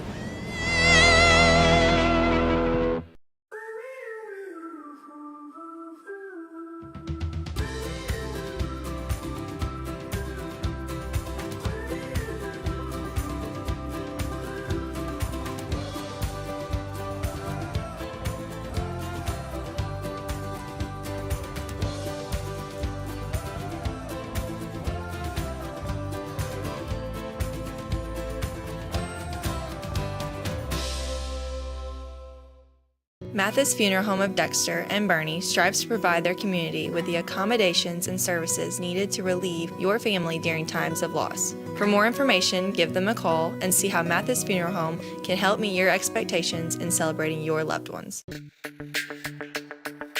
We're for agriculture, for growers, doers, whatever it takers. We're for doing things with purpose. We're for the little guy with big guy dreams. We're for agriculture. We're for you. Nutrien Ag Solutions, leading the field. The best fall tradition in Northeast Arkansas is back, Pumpkin Hollow. Make sure to try out all the exciting things that Pumpkin Hollow has to offer. Get in the action on the breathtaking zip lines. Get up close and personal with the friendly farm animals. Get lost in the enormous corn maze. Get your thrills at the scariest haunted attractions in Northeast Arkansas. And don't forget to pick out the perfect pumpkin or fall decoration to take home and enjoy. Only at Pumpkin Hollow, the fall tradition for the entire family. In a very short period of time, we've experienced amazing growth and success at Southeast Orthopedics and Sports Medicine. And through it all, we've had only one goal: to get you back to life. And when things get better, when you feel better, we'll be right here to cheer you on. Southeast Orthopedics and Sports Medicine, always by your side. For over 100 years, Stoneville Cotton has helped farmers stay strong and win their growing seasons, delivering protection against key weeds and insects to maximize their yield potential. For more information, visit our website. Stoneville Cotton, own the early.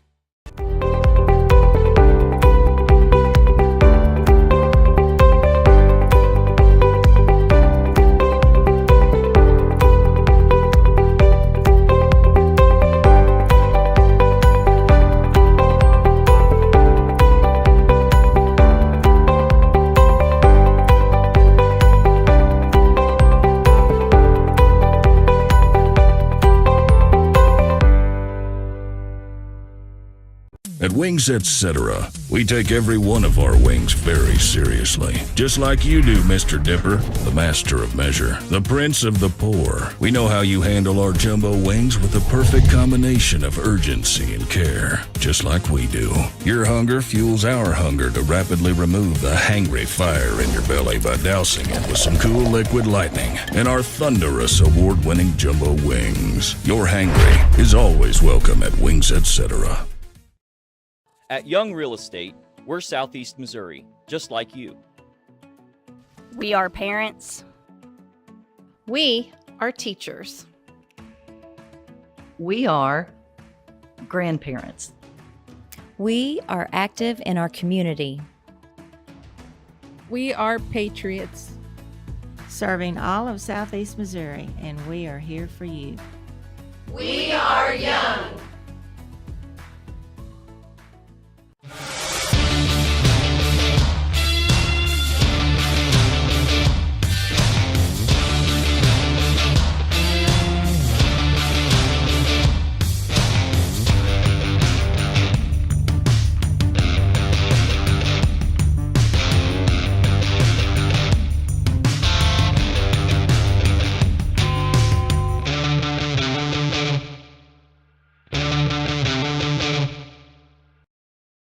Growing cotton in the Mid-South is hard work. As a farmer, you make tough decisions every day. Choosing a cotton variety shouldn't be one of them. Next-gen brand varieties from Americot are bred specifically for cotton growers like you. We're 100% independent and farmer-owned. Plant cotton that works as hard as you do. Americot. All we do is cotton, all the time.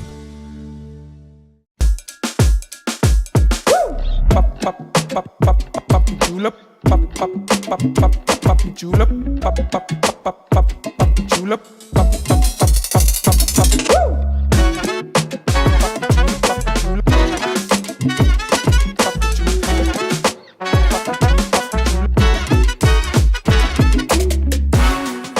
If more than not on the back of your vehicle, you paid too much.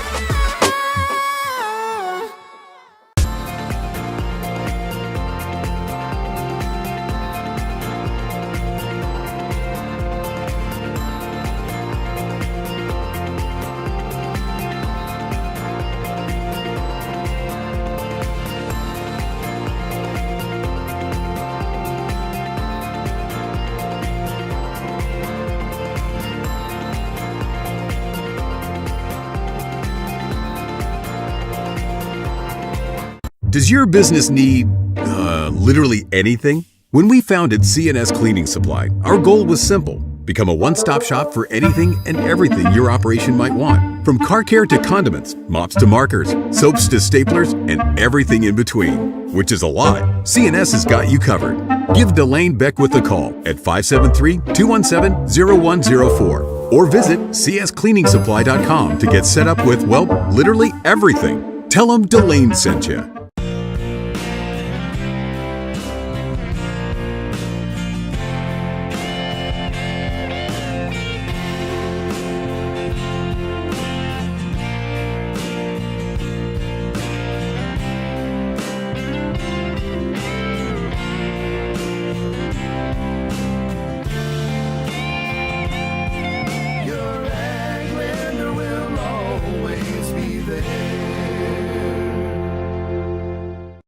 If you feel like you never get the time you need with your insurance agent to find the right coverage, it might be time to make a change. Tyler Miller of Flatland Ag Insurance in Clarkton works to make sure, each and every day, that his clients feel they are taken care of. With years of experience in crop insurance in 4 states, he strives to provide you with the exact coverage you need for your specific situation. For more information, give Tyler a call at 573-276-8044. Here's to another great year. At Focus Bank, we believe in really free checking. What does that mean? Well, opening an account requires no more than $25 with no minimum balance requirements or monthly service charges. You'll also have access to online and mobile banking, online bill pay, direct deposits, mobile deposits, automatic payments, e-statements, a nationwide network of ATMs, and an instant issue debit card, all for free. Your first order of checks is on the house, and you'll also receive a complimentary thank you gift. Come visit us in Sikeston, Charleston, Crothersville, or East Prairie. Focus Bank, simple, hassle-free checking that's really free.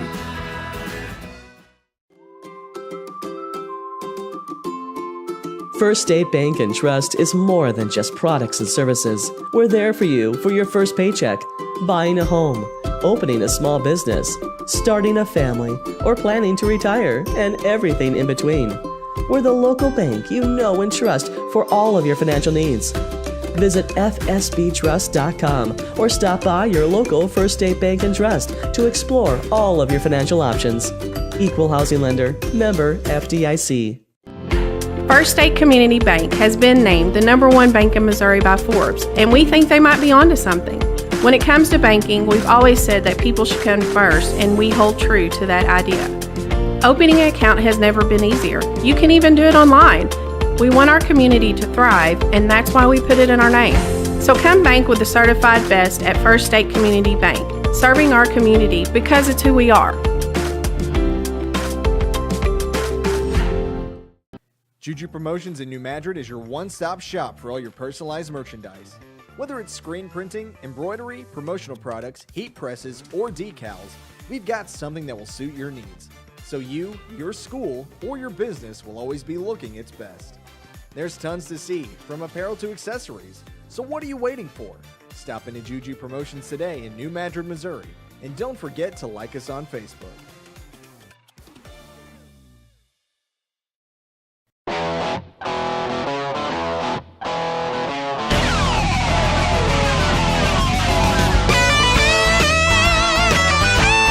We're right here at King Jerry Lawler's Hall of Fame Bar and Grill on world famous Beale Street, and as you can see, oh my gosh, we have the best barbecue ribs in Memphis.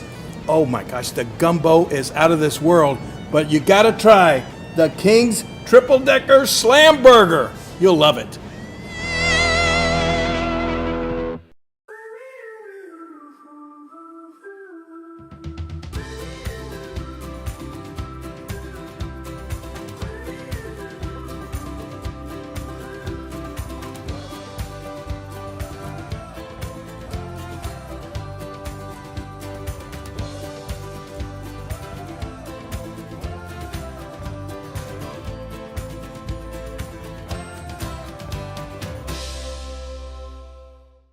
Mathis Funeral Home of Dexter and Bernie strives to provide their community with the accommodations and services needed to relieve your family during times of loss. For more information, give them a call and see how Mathis Funeral Home can help meet your expectations in celebrating your loved ones. We're for agriculture, for growers, doers, whatever it takers. We're for doing things with purpose. We're for the little guy with big guy dreams. We're for agriculture. We're for you. Nutrien Ag Solutions, leading the field. The best fall tradition in Northeast Arkansas is back, Pumpkin Hollow. Make sure to try out all the exciting things that Pumpkin Hollow has to offer. Get in the action on the breathtaking zip lines. Get up close and personal with the friendly farm animals. Get lost in the enormous corn maze. Get your thrills at the scariest haunted attractions in Northeast Arkansas. And don't forget to pick out the perfect pumpkin or fall decoration to take home and enjoy. Only at Pumpkin Hollow, the fall tradition for the entire family. In a very short... Welcome back to the Sikeston football field here in Sikeston, Missouri. It is 28-2. Poplar Bluff leads Sikeston. We've got about a minute 50 before we get ready to start the second half here, Jim. You know, one thing we looked at is how well can each team play on defense, especially we thought it was going to be a defensive battle. Poplar Bluff has been really good there. Sikeston, maybe not so much. Yeah, that's exactly right, Bobby. Poplar Bluff has done a really nice job of keeping the Sikeston off the scoreboard. But to be fair, Sikeston, the first two-thirds of the first half, really didn't make it very difficult. They ran the ball up the middle a lot. Poplar Bluff's got a very nice, big defensive line. Sikeston's offensive line is a little suspect maybe, so they made it a little easy. And Sikeston's defense, you're right. The passes really hurt Sikeston. Three touchdown passes, and that's made a huge difference. Yeah, and for Sikeston, really offensive, just not much going. I think Sherrard's south of 50 yards rushing right now. Heckemeyer only about 10 yards in this game rushing.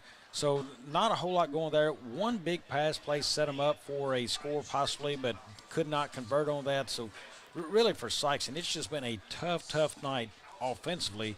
They hope to get some traction here in the second half, or this one may extend on out in a hurry. Yeah, I would agree with that. This first series is huge, I think, and they've got to find a way to get the ball down the field a little bit. The passing game has been a situation where it's sort of been thrown up for grabs, and the receivers have done a nice job of adjusting and coming back to it, but they really haven't got much going offensively, and when you're down by 26, you can't just run the football. You've got to put it in the air a little bit now.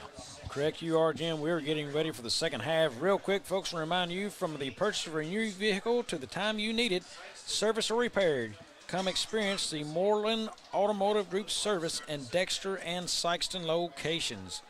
Moreland Automotive Group, the sponsor of tonight's game, as looks like that is Hunter Clifford ready to kick that off. We've got, I can't tell who. I believe it's Patterson and Craig, I think, back deep. Patterson, and that's Craig to receive. He'll bring that up. Again, they run far side and makes a man miss there. Nothing missing there, taken down at the 15. Sikeston seems to waste a lot of field, Jim, trying to run side to side. I want to say that's number 9 that for was Sikeston. Number 9, you're right. Williams, Avon Williams, I believe. You're right. Yeah, they do. They don't run straight up the field. They try to I'm sure they call a return right, return left, and that's the way they go, but sometimes you just got to make up what you can make up. Starting from the 15 is not the way you want to start when you're down by 26. And when you're running straight forward, you're looking for a hole to hit. You've got speed built up and hit it and go. When you're running sideways, you're looking for the hole, so you're not at full speed. I just got to believe there may be an opportunity to get more yards. Yeah. We'll start with Sherrard and Heckemeyer split, and that is a botched play right there. Tried to hand it off to Heckemeyer, nothing going. He stood up, so no gain on the play. Yeah, nice to see Sherrod back in the game for one thing, that he went out in the first half with a little leg thing, but is back. But, yeah, the quarterback turned the wrong way, it looked like there, and created an issue and brings up 2nd and 13. And like you said, without something going here pretty quick, and I don't know that you could, to be fair to the Sikeston coaching staff, I don't know that you can be with a third-string quarterback and that you can be real creative, but you got to try to get outside a little bit, it seems like. So, Jim, at half we thought we would maybe see Heckemeyer take some snaps. Understanding there's a nice run, hit hard there. Big collision. Couldn't tell who hit him for Sikeston. I believe number 58 may have been the first man to meet him there. Yeah, I think No, I'm sorry. I think that was maybe Hyatt again. Yeah, I think it was Hyatt again, and, yeah, he's played a nice game. But once again, just off tackle for the Bulldogs and brings up 3rd and 10. That was actually number 28. That was Logan. I do not have a 28 on the Bulldogs roster. That's 30. Maybe it's 38, Jim. I'm having trouble seeing. I think it was Logan Davis with the tackle there. Yeah, and that is dropped there, slant pass over the middle, so nothing doing. Jim, we learned over the halftime there that, but ask, what about Heckemeyer? Will he come back? And they say now he's full-time tight end linebacker, so not likely we're going to see him come back and throw a football this game. Right, and probably his completion percentage was not great, no question about that. But I still think he's a playmaker. You got to find a way to get the ball in his hands somehow. Definitely so. Riddle back to punt this. That will be Matlock standing at midfield. Matlock already a nice game tonight. Here's Riddle. He'll get that away. Short kick. Likely just going to let it go, and that almost hits a Bluff player. Sikeston's going to down that about the 32-yard line, so that's where Poplar Bluff will take over as they will look to get their first drive going in the second half. Boy, everything's really gone. I mean, good for them, but everything's gone Poplar Bluff ways. They've made it a little bit that way, but great field position here to start the second half. They had the first quarter start off exactly the way they wanted to. So big opportunity for Poplar Bluff here as they start on the Sikeston 32-yard line to start the offense in the second half. And Jim, the coaches for Poplar Bluff really felt like they had a strong team preseason coming in. Right. It has not gone their way at all. Now, they are a bigger school, but, man, they have faced some tough competition. good for Bluff tonight after a frustrating start to the season to be able to flex their muscles some, you know. Yeah. I'm not a Bluff guy, but I'm a Dexter guy as you are, Jim, but good for them and seeing some success finally. There's West, deep ball down the field, and that's no penalty on the play. Incomplete is what it's called. A lot of reaching and grabbing and contact. Yeah, probably pretty good no call. That ball may have been overthrown completely, and it that would have been a hard one to call because they were both fighting each other a little bit. It would have been hard to call either offensive or defensive interference there. But that shows us that Poplar Bluff and Coach Stevers is interested in trust Mason West and getting the ball down the field a little bit with that pass. West, tall, slender kid. Do not have the measurements, but I will try to find that West on him. West is a 6'5", 165. And here's the play big up the hole middle. up the middle for McFarland, and he's gone. Touchdown again, Bluff, Jim. And flag, though, on the play. We'll see what the call is. That's not really particularly in the position of holding, but we'll see what the call was. On the far side of the field. Yeah, it's sort of an odd spot for a hold call, but we'll see. One of those you think maybe a hold or a defensive hands to the face. Yeah, something like that. I could see that. That's exactly right. So looks like Bluff is already walking back, so we're going to go on the side of hold likely. It is a hold against Poplar Bluff, and we'll move them back. And that may be why the hole was so big for Farland to run through. So it'll be a comeback, and that's the third or fourth big play we've seen come back tonight for these two teams. Right now, Bluff will reset. They'll have the ball sitting now at the 38-yard line, we'll say. Yep. Sikeston comes out three-man defensive front, four linebackers. And then the four D-backs.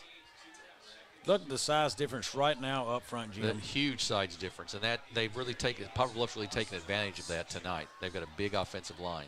Here's a play, pistol formation. That is McFarland up the middle, makes a man miss and taken down for a nice gain back to the original line of scrimmage. So it'll be setting up a 3rd and 10 now. Yep. 6-yard gain on the play for McFarland. Whatever happened to rotate? You mentioned it in the first half. Whatever happened to rotating wide receivers in every play with a play? Those are a thing of the past. You know, one thing I have liked, you see, and it speeds up the game some. The wristbands, I've noticed Dexter's done that a lot, the wristbands, but you can call multiple plays. You can audible out of it. It gives you a lot more options as an offense. There is a fake handoff that is West, throws that incomplete. Well, West was running one way and threw it back the other way, and that's a tough pass to make right there, and it'll bring up a 4th down.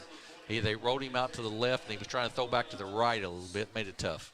Pass intended for Logan Davis. So that will bring a 4th and 11.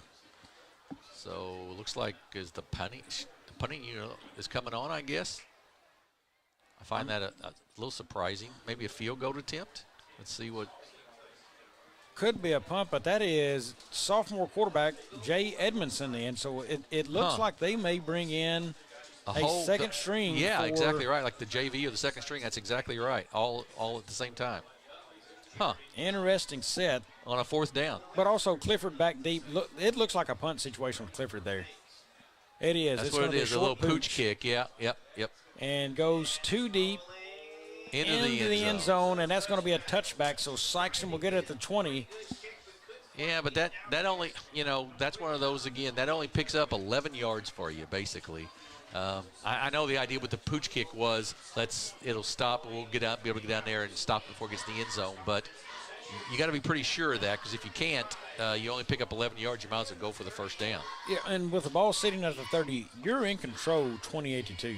Right. Whether you pick up 10 yards on the 1st down and get to the 20, or now you pooch kick it and it's a touchback to the 20, you really haven't gained very much. You have not gained very much. I agree with that. I would have probably, and you're up, like I said, you're up 28-2. If you happen to keep the drive alive there, you can put Sikeston totally away probably. Correct, you are. That is Dontrez Williams at the bottom of your screen here. Receiver, that is Heckmeyer actually taking the snap now. Quarterback keeper upfield, and one of the better plays, 1st down for Sikeston. One of my favorite calls of the night for them. Yeah. Strong kid. He took the direct snap now it's throwing a wrinkle into the coaches' minds of Bluff. First down yardage. Right. You've got, and Craig's on the sideline, so Heckemeyer's your quarterback right now. And, they spread it out a little bit, gave him some room to run. Like I say, he's a big, strong, fast kid, and gave him a first down. Well, Jim, it has happened again. We say something on the air, and right the opposite happens. Heckemeyer not intended to take snaps, but here he is taking them again. Right. Snap to him. He gives that to Sherrard coming near side. He's going to make the turn and makes the hit, lowers the shoulder again.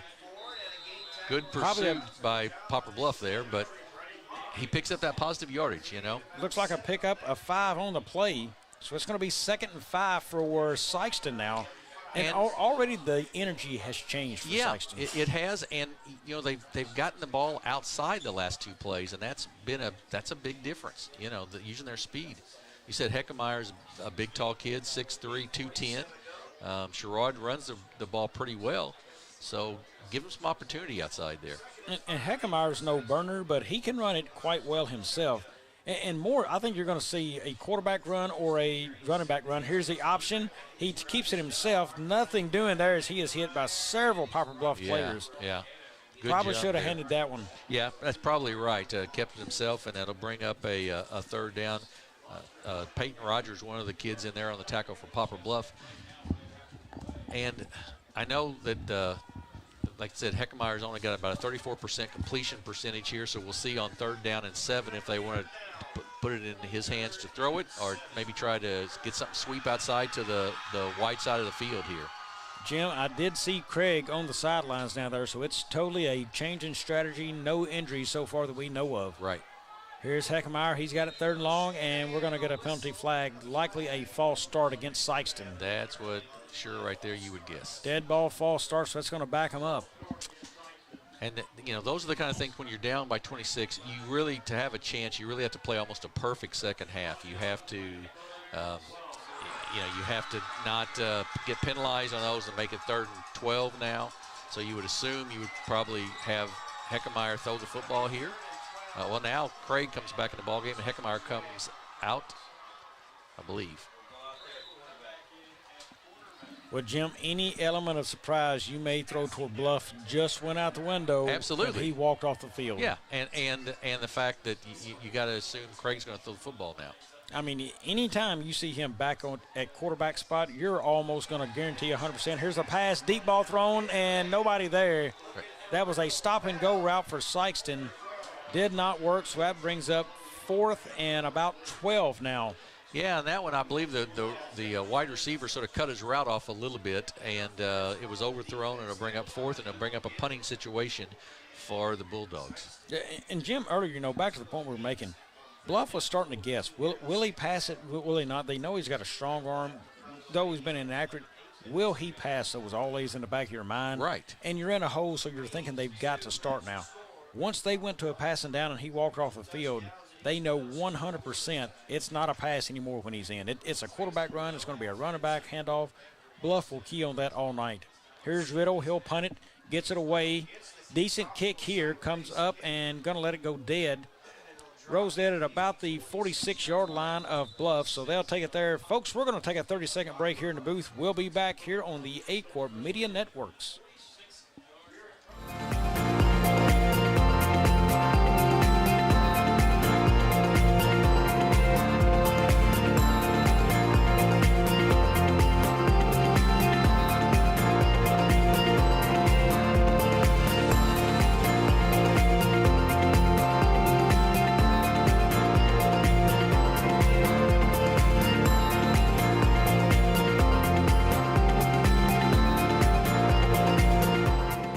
Welcome back to the Sikeston football field. Here is West in the gun.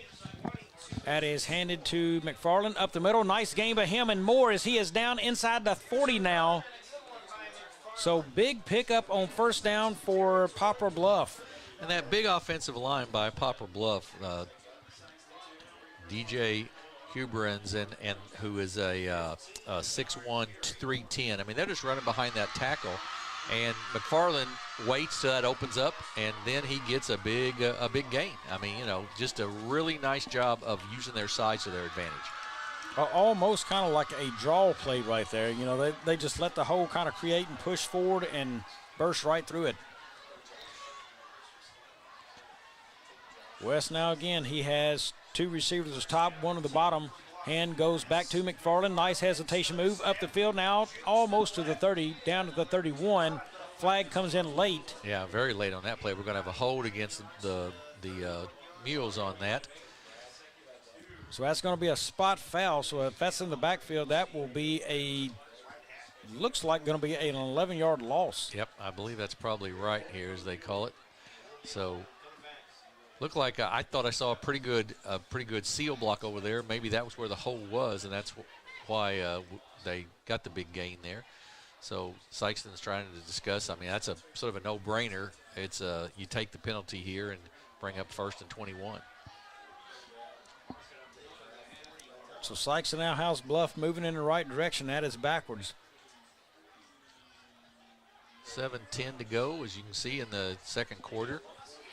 And in the third quarter, excuse me, and Sikeston just needs a turnover or something positive here, a pick six, something to light up a momentum for him. And no rush for Poplar Bluff to have to pass the football here. You're up big. You can try to run it on 1st down again, get the yardage back. So we'll see what Bluff does here, but certainly no urgency on their part to have to do anything big. Oh, that's exactly right.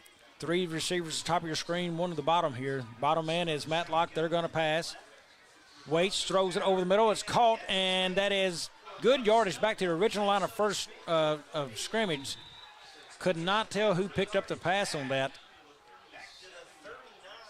Nice pass there. And West has done a nice job of throwing the football tonight. So big pickup. That is actually going to be about a 13-yard pickup. I believe that was Soto that made the catch there for the Mules. But nice. And once again, that offensive line, you just got to give Poplar Bluff's offensive line some credit. They have done a really nice job of protecting the passer and opening the big holes for the run. Looks like 2nd and 8 now for Bluff. They've got 3 to the bottom of the screen now. Here it is. West to roll. He throws it back again, and that is caught again. That is number 3 on the play. That is Wanter with a nice catch, bobbed it, able to get his hands back around that football and turned it up. And Bluff's done a nice job here of picking up just little by little after that big penalty. 12 on one play, 7 there. So now they've got it down to a 3rd and 3 or so. And they're really, if they want to be, could be in 4-down territory. You know, and a surprising name we have not called, number 81 for Bluff, that's Torrance Williams. He is a 6'5" kid. You would think he would get the one-on-one chance for Bluff to go up and get something. Tight end there, set. He is in motion, and that is a run up the middle. And nice yardage and more, and that's going to be a face mask. So that's more laundry all over the field. Yeah, 1st down yardage. That's an easy one there. So it'll be first and goal for the Mules, and that'll put them into the Young Real Estate red zone. That's prime real estate for scoring. For all your real estate needs, see Young Real Estate.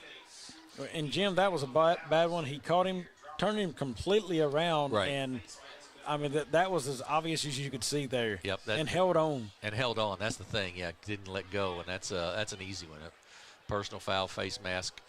And that'll put it down at about the 7 or 8 yard line, 6 yard line, it looks like. 1st and goal for the Mules. So 6 minutes left, 6:02 in the third, and we are approaching possibly the first quarter of the quarter. It has been all Poplar Bluff tonight outside of a safety for Sikeston. Yeah, I'd be running probably behind Hubbins and King and O'Neill and Park and Wilson, those big offensive linemen. I'd be running that football in here with McFarland once again. Jim, just there, I see you is in the paperwork, and I just picked up on some of the paperwork. I just noticed it too. Yeah. I wish you would have done that earlier in the game. Yep. Here is West. He's got it. Hands it to McFarland. Goes left now, back right. Touchdown, Bluff. Boy, that was great work by the offensive line. They pushed everybody left. Huge opening there for McFarland for the touchdown. He wasn't even touched. That's just really nice offensive line play. Well, Jim, I'm not sure who the starting running back was this year, if it's McFarland or not, But, man, has he looked good so far. It was actually, I believe, Atari Amos and he's got a hand injury, but McFarland, runs the ball very, very well. Very good cuts and moves. He reads every hole very well. I'm very impressed with his abilities on the field tonight. Looks like we may have a different kicker. Kicker, we do, yep. It is up, and nonetheless, it is good. That is number 29 on that. That is Colton Palma. Yep. So Poplar Bluff takes a 35-2 lead. We're going to take a 30-second break. Back in a few. If you feel like you never get the time you need with your insurance agent to find the right coverage, it might be time to make a change. Tyler Miller of Flatland Ag Insurance in Clarkton works to make sure, each and every day, that his clients feel they are taken care of. With years of experience in crop insurance in 4 states, he strives to provide you with the exact coverage you need for your specific situation. For more information, give Tyler a call at 573-276-8044. Here's to another great year. Well, a breezy night here in Sikeston, Missouri, but starting to be a blowout kind of fashion for Poplar Bluff as they roll now 35-2. 5:34 left in the third, and Sikeston about to receive the kick.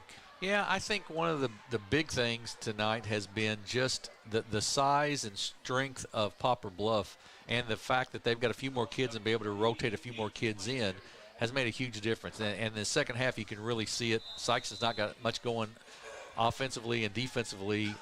They're not able to stop the offensive line and open up the big holes for McFarland for the Mules. Offensive line execution has been key for Poplar Bluff tonight. Kick is off, and that is over. Number 9 will take that.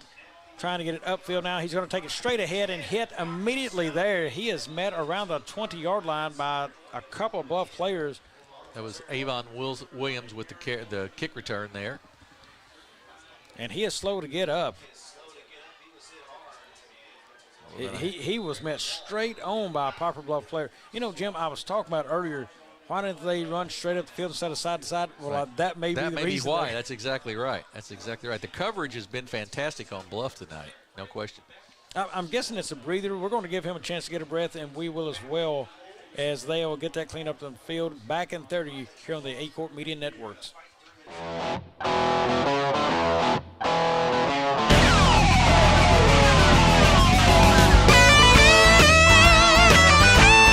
We're right here at King Jerry Lawler's Hall of Fame Bar and Grill on world-famous Beale Street, and as you can see, oh my gosh, we have the best barbecue ribs in Memphis. Oh my gosh, the gumbo is out of this world, but you gotta try the King's Triple Decker Slam Burger. You'll love it. Williams up and off the field. Looks like it may have been nothing more than a breath knocked out of him. And Sikeston has the ball now. We've got Craig back under, or not under center. Nope. He's actually in the gun, but he is back out there at quarterback. Sherrard to his right. Dontrez Williams wide out at the bottom of the screen here. That is Heckemeyer in motion. Hand comes to Sherrard near side. Pursued well by Bluff. And he is met there, and there comes a flag in. Good tackle there by Bluff as well. Yeah, great tackle there by the safety that came up on the play. That was number 30, and that was, I believe that is Soto again. Really nice job there, but I believe we'll have either a hold or a block in the back, one of the two there. Bobby, quick score update. Charleston leads Portageville 28-22 there in the third quarter, so Charleston has come back to take the lead at Charleston.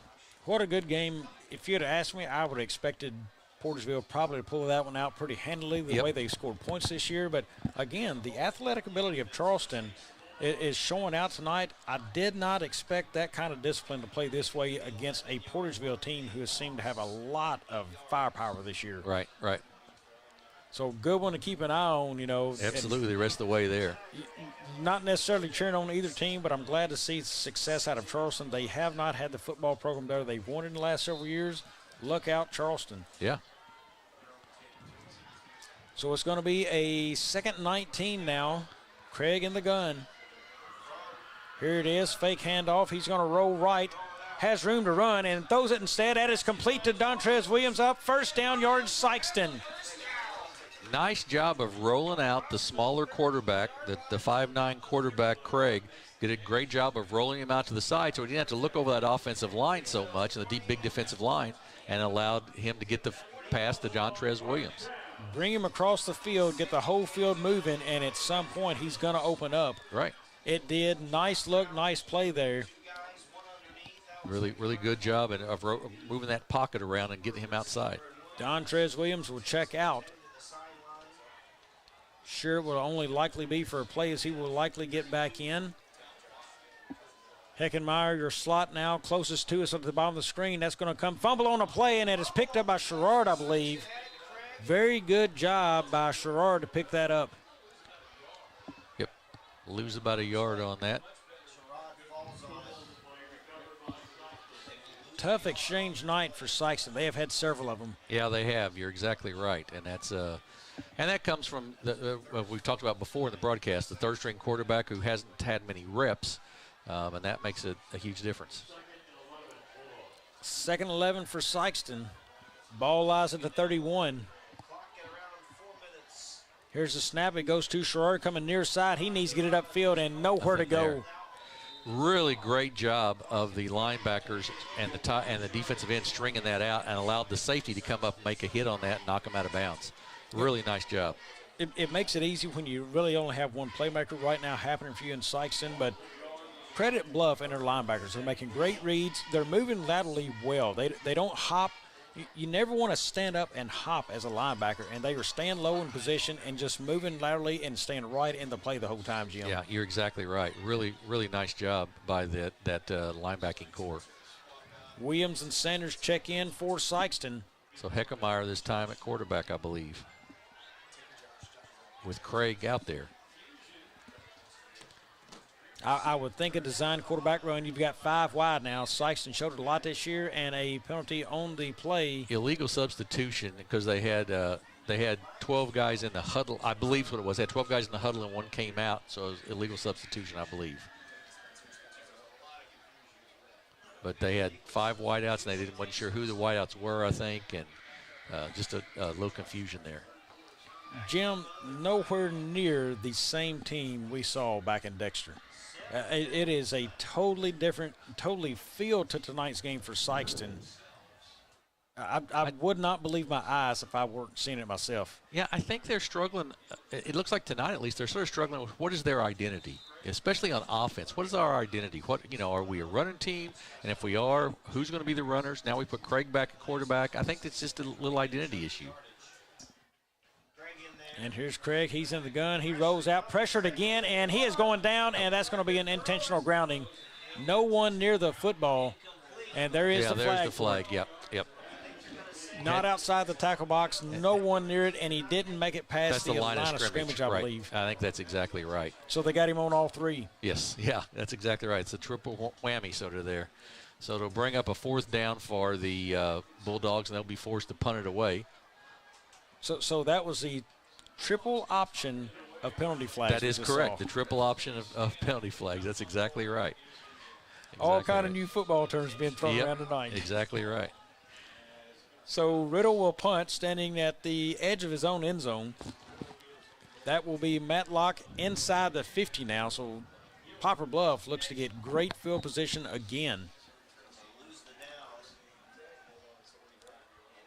Riddle with his heels on the end zone there. He's got it, gets it away. High kick, that will be let go by Matlock, and that goes dead at the 49-yard line. So that's where Bluff will take over. Folks, don't go away. We'll be back in 30.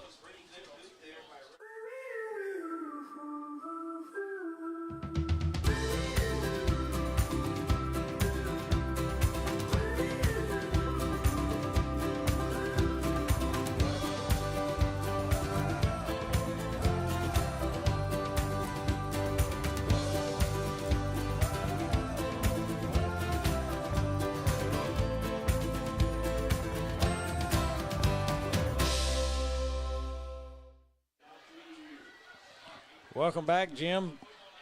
Bluff looking to put an exclamation point on this one early in the, here it's still in the 3rd, as now Edmondson is in, your quarterback. He checks in. This first look at Jay Edmondson tonight. That's going to be a hand up the middle. Nice play there, and ball comes out, but he's already down. Yep.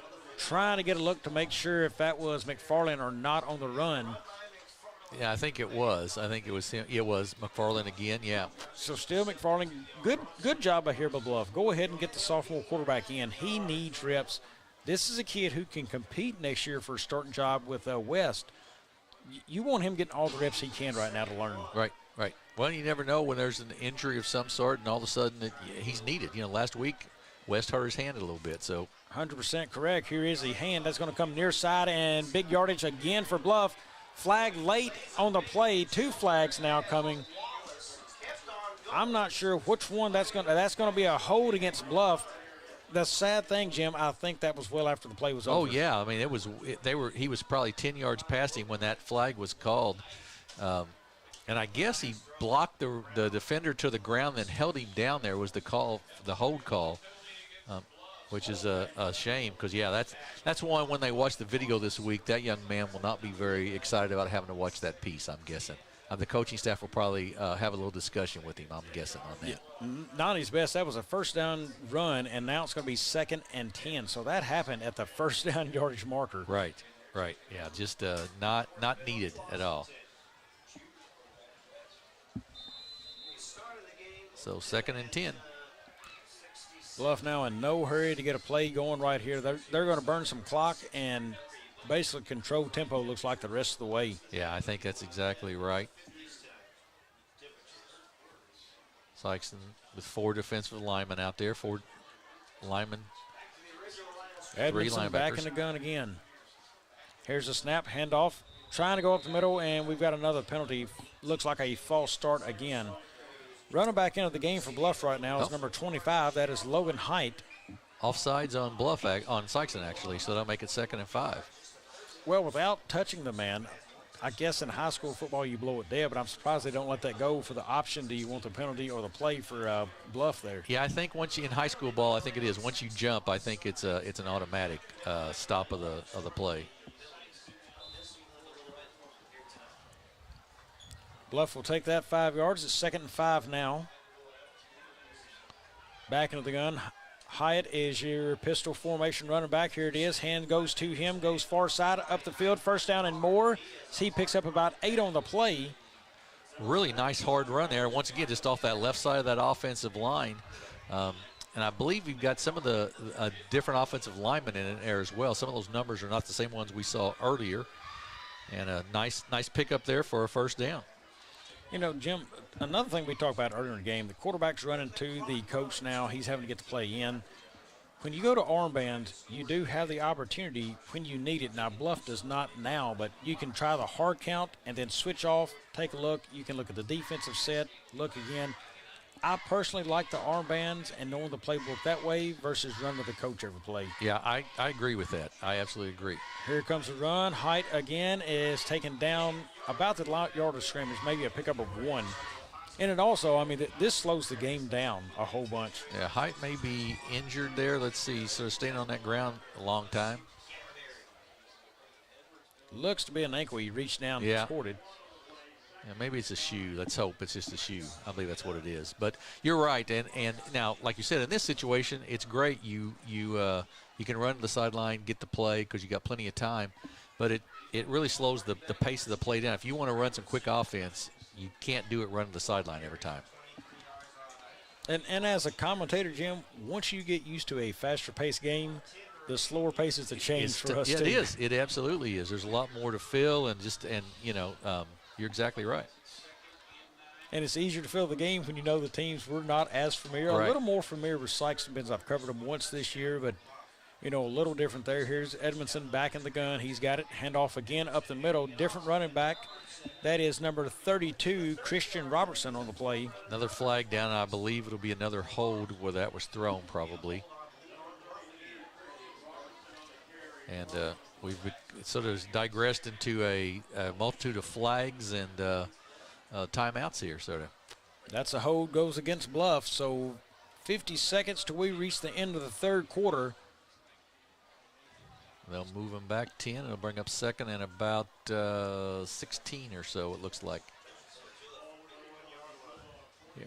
Well, Jim, and not sure how many people from Dexter actually tuned in to watch this one, but in the back of their minds, watching this game tonight, they got to think they let one slip away. Yes. Even more so than what they thought before. Yes. I wasn't at that game, but watching Dexter play last week and watching Sikeston play this week, what you said earlier was right. Sikeston has to be a different team tonight because Dexter, I believe, would have taken them otherwise. Edmondson's got it. He's going to look to pass. Rose near side again, Rose, and he just has to throw it away.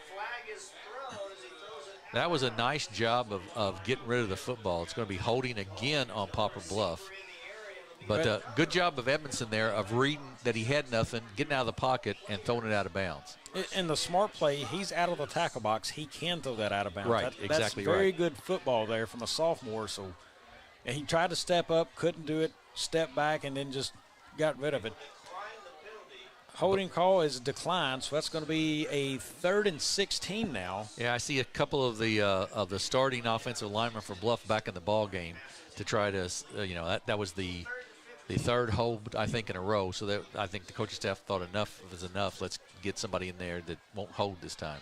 Well, and you're doing a quarterback no favors who's trying to get more comfortable with an offense. Right, exactly right. That's exactly right.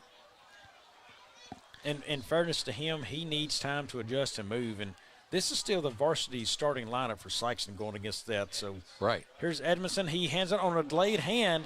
Fumble, I believe, there. And I believe Sikeston maybe is going to recover. Let's see.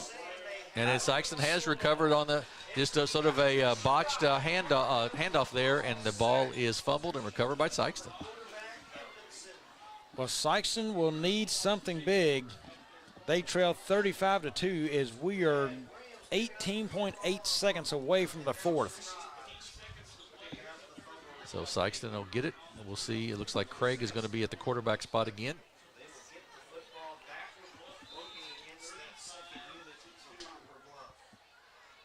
Craig now flanked by Sherrard to his left and Heckemeyer to his right. Single wide receivers, and here is Sherrard, takes it far side, and nothing doing again. Stretching the field has not been there any tonight for Sikeston. No, you're exactly right. It absolutely has not. And great job of stretching that field out. And it'll bring up a long second down, but I believe we'll end the quarter. Jim, that will take us to the end of the third quarter. It is 35-2. Folks, please don't go. There's still more show. We'll be back. At Wings Etc., we take every one of our wings very seriously. Just like you do, Mr. Dipper, the master of measure, the prince of the poor. We know how you handle our jumbo wings with the perfect combination of urgency and care, just like we do. Your hunger fuels our hunger to rapidly remove the hangry fire in your belly by dousing it with some cool liquid lightning and our thunderous award-winning jumbo wings. Your hangry is always welcome at Wings Etc.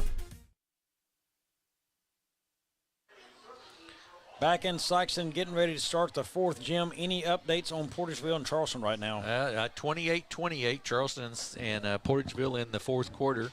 That game I said at Charleston, so really good one going on right there. And two, I believe, Class 2 teams in Portersville and Charleston. I would assume they're in the same district as well. Good matchup going on there again. You know, the firepower, I would expect Portersville right now to probably be up 2 touchdowns. Not the case. Charleston really showing out over there. Yeah. I believe that game is at Charleston It as is well. at Charleston, yes. And some really, like I said, I think Charleston's got some of their really good athletes out playing football this year. So I think they're undefeated. It's been a good season for them so far.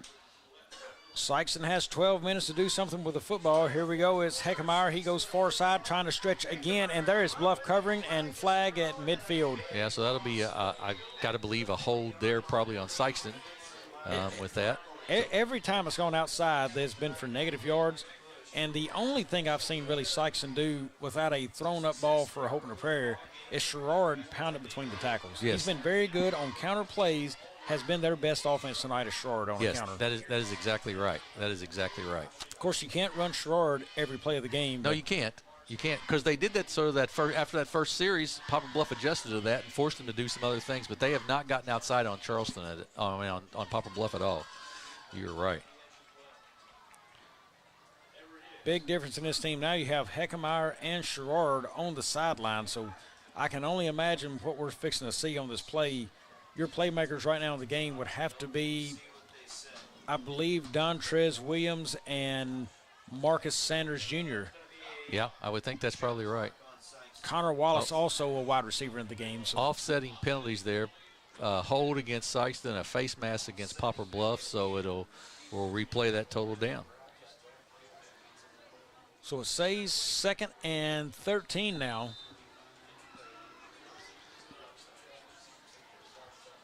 Dontrez Williams are wide out at the very top of the screen. Single man coverage there. Here is Craig. He's got it. Looks, he should have run that ball and passed it. Yeah. Jim, the run was there up the middle. The pass was not. Yes, you're exactly right. That run was there where he could have picked up 7 or 8 yards at least and got it to a manageable 3rd down situation there, but decided to make the pass instead. Overthrew the receiver and brings up a long 3rd down then. Yeah, and tape study will see that. He can pick up on it, but that's one he needs to start being more confident in his legs to maybe make some plays. Yeah. And spreading out the field would certainly do so for him. Yes, I agree with that. And just a little bit, I was looking down the roster here to see, I don't see a sophomore quarterback for Sikeston at all. I didn't know if they have one they might think about bringing up even. And that's going to be a false start there. That is a false start. Unless we're playing football in the Canadian Football League, that is a false start.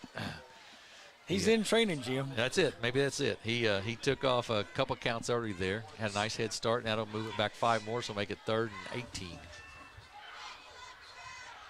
But been a tough night for Sikeston offensively. They just haven't got anything going. They've been outsized a little bit by Bluff. They've not been able to get outside because Bluff's backers and defensive ends have done a great job of containing and stringing things out. So it's just been a tough night to figure out what you want to run offensively.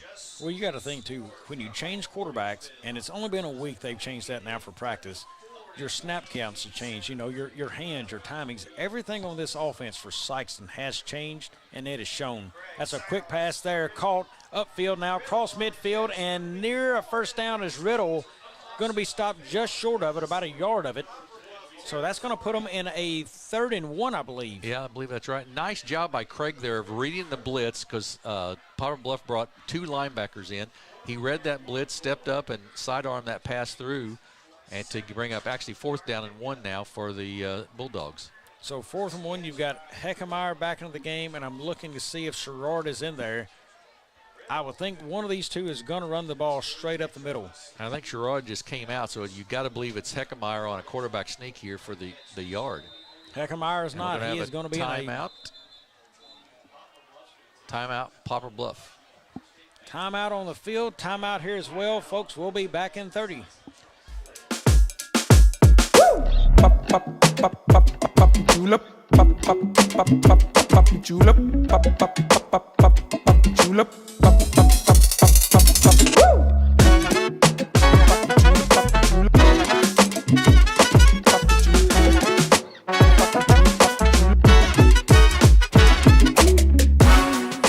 If Moreland's not on the back of your vehicle, you paid too much.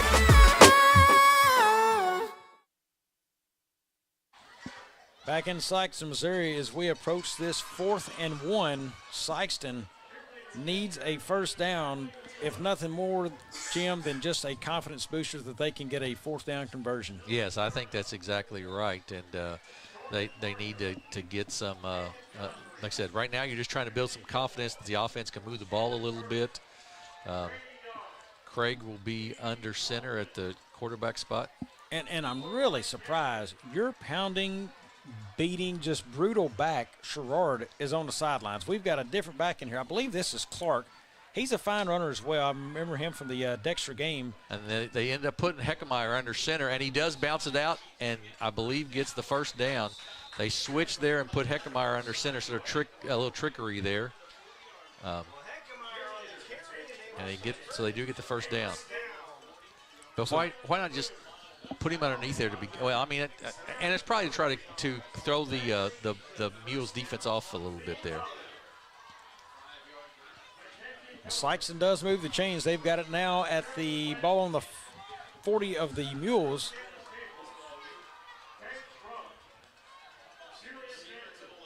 Back in the gun will be Craig. Heckemeyer to his left. 3 wide outs to the bottom of the screen here. Man in motion there. That is Wallace, I believe. That is handed to him and nowhere to go at first. Breaks a tackle free and gets about a yard out of that, Jim. That's a long way to go for 1 yard. It was, and once again, great pursuit by the linebackers and the D-backs of the Mules there. Just really do a nice job of stringing that out and not allowing anything to get outside. And one thing I'm noticing from Sikeston there, it is pretty much a straight line, you know. One thing that will maybe see them get the ball up quicker is almost turn that thing, as soon as you take the handoff, a hair out to the left. Oh, yeah. Turn it out to the left. That way you can get they never get their bodies squared back to the line, so it makes it hard to cut that ball all of a sudden. Right. Here is the run. It's going to come back up the middle on the counter and wrapped up. Here comes flags in, so I'm not sure which way this play will go. They're letting it continue. Wow. Finally blow it dead. That took a while to blow, but if that's going to be a holding call against the offense, why not blow that dead earlier? It doesn't matter at that point. Right. And that's going to be a face mask, so that's why it's a face mask going against Bluff. The area where it was thrown is the reason I'm asking. Yeah, I would have thought it would have been a hold as well in there. You're exactly right. So great job by the officials. That's why I'm not on the field, guys. That's why we need other people to apply to be official. They let it go, knew exactly what they were doing on the play. Yep. First down and more. So it's a personal foul, so it's a 15-yarder, so it's way down. So this will be Sikeston moving down inside the, right at the 20-yard line, just outside the 20. So it'll be 1st and 10 there.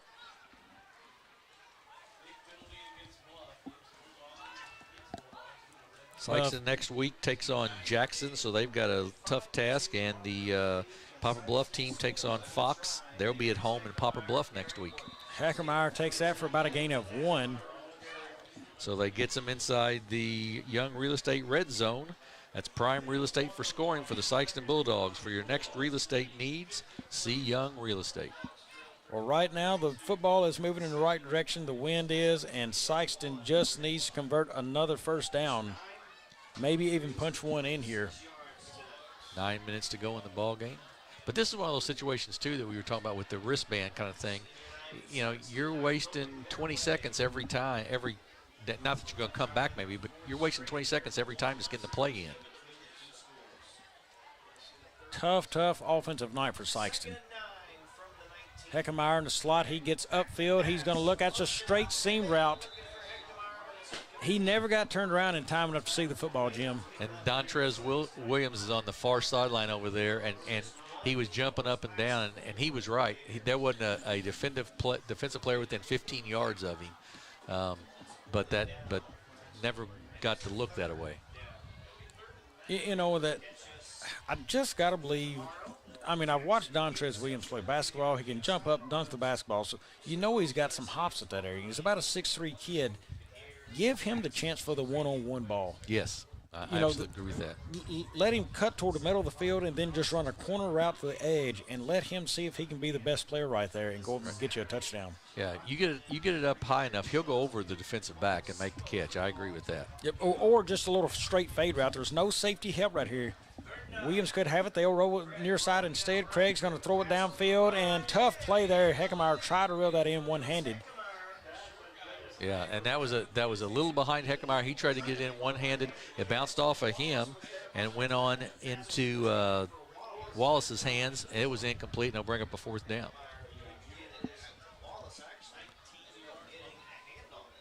Clock is stopped at 9:06 left in this one. So 4th and 9, and Sikeston now needs a lot of help to get this 9 yards. Yeah, they really do. Promising drive has all of a sudden stalled, Jim.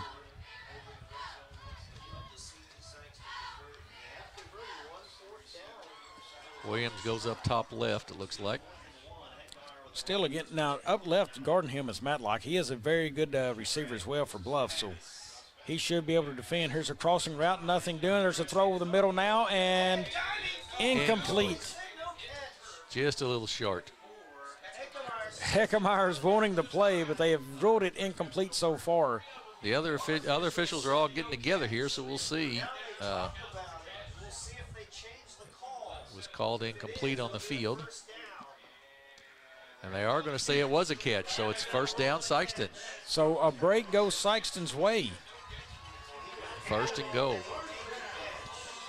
It was low. Apparently, the official on this side was able to see that he got his hands underneath it and gives it a first down. Well, replay will show the tell after the game, but did he make a catch or did he sell it well? Either way, first down Sikeston. We've got a timeout on the field. We're going to slip in another as well, folks. Don't go away. 8:53 left in this one in the fourth. At Focus Bank, we believe in really free checking. What does that mean? Well, opening an account requires no more than $25 with no minimum balance requirements or monthly service charges. You'll also have access to online and mobile banking, online bill pay, direct deposits, mobile deposits, automatic payments, e-statements, a nationwide network of ATMs, and an instant issue debit card, all for free. Your first order of checks is on the house, and you'll also receive a complimentary thank you gift. Come visit us in Sikeston, Charleston, Crothersville, or East Prairie. Focus Bank. Simple, hassle-free checking that's really free. Well, Jim, full night of football tomorrow night coming our way. I believe you may have a rundown of some of the games coming up. Yeah, tonight, Portageville leads, by the way, Charleston 34-28 now. Portageville's going on top. Tomorrow night, you've got New Madrid County Central at Crothersville, Jackson and Cape Central, a huge rivalry there, of course. I'm a Cape Central boy, so I always have to cheer against the Indians a little bit. Chaffee down at Hayti. Doniphan will be at Dexter tomorrow night. Kennett at East Prairie. Scott City at Malden. And Principia out of St. Louis at Kelly tomorrow night. So those are your games for this week in Southeast Missouri. Interesting, that Jackson-Cape game. So Jackson, we will say, is having a down year, 2 losses on the season. Cape's got to feel like they may have a chance to sneak in there and take one from them. That's been a lopsided matchup here the last several years. Yeah, and you know what? With that rivalry, I saw it when I was living up there and in school and everything. You could be the worst team of the two teams, but that's one of those games that records don't mean a whole lot. Sikeston has it inside the 10, and we've got a penalty coming. I think an illegal substitution possibly, but we'll see what the call is. Well, yeah, they substituted me in, I guess, out of the break, Jim. I don't understand how you can come out of the break and have them. So maybe that's not going to be the call. As the officials discuss it here. I'm not sure what's going on there, but, back to that Jackson and Cape matchup, I think that's a sold-out game already. You could not buy tickets at the door. You had to buy them online, pre-register for them. So it is going to be a big crowd on the hand up there. Big game, no flag. It's going to be waved off. Right. Yeah, it's always a huge game up there. And when I was in school, they played it at Houck. Of course, that was a long time ago, but they played it at Houck Fieldhouse every year, and every year it was a 10,000 people. I mean, it's the sort of the game in Southeast Missouri. It seems like every year. Man in motion, Heckemeyer here. That's going to be handed. Fake hand, Schroed. That's rolled away and toss over the top. Heckemeyer, no good.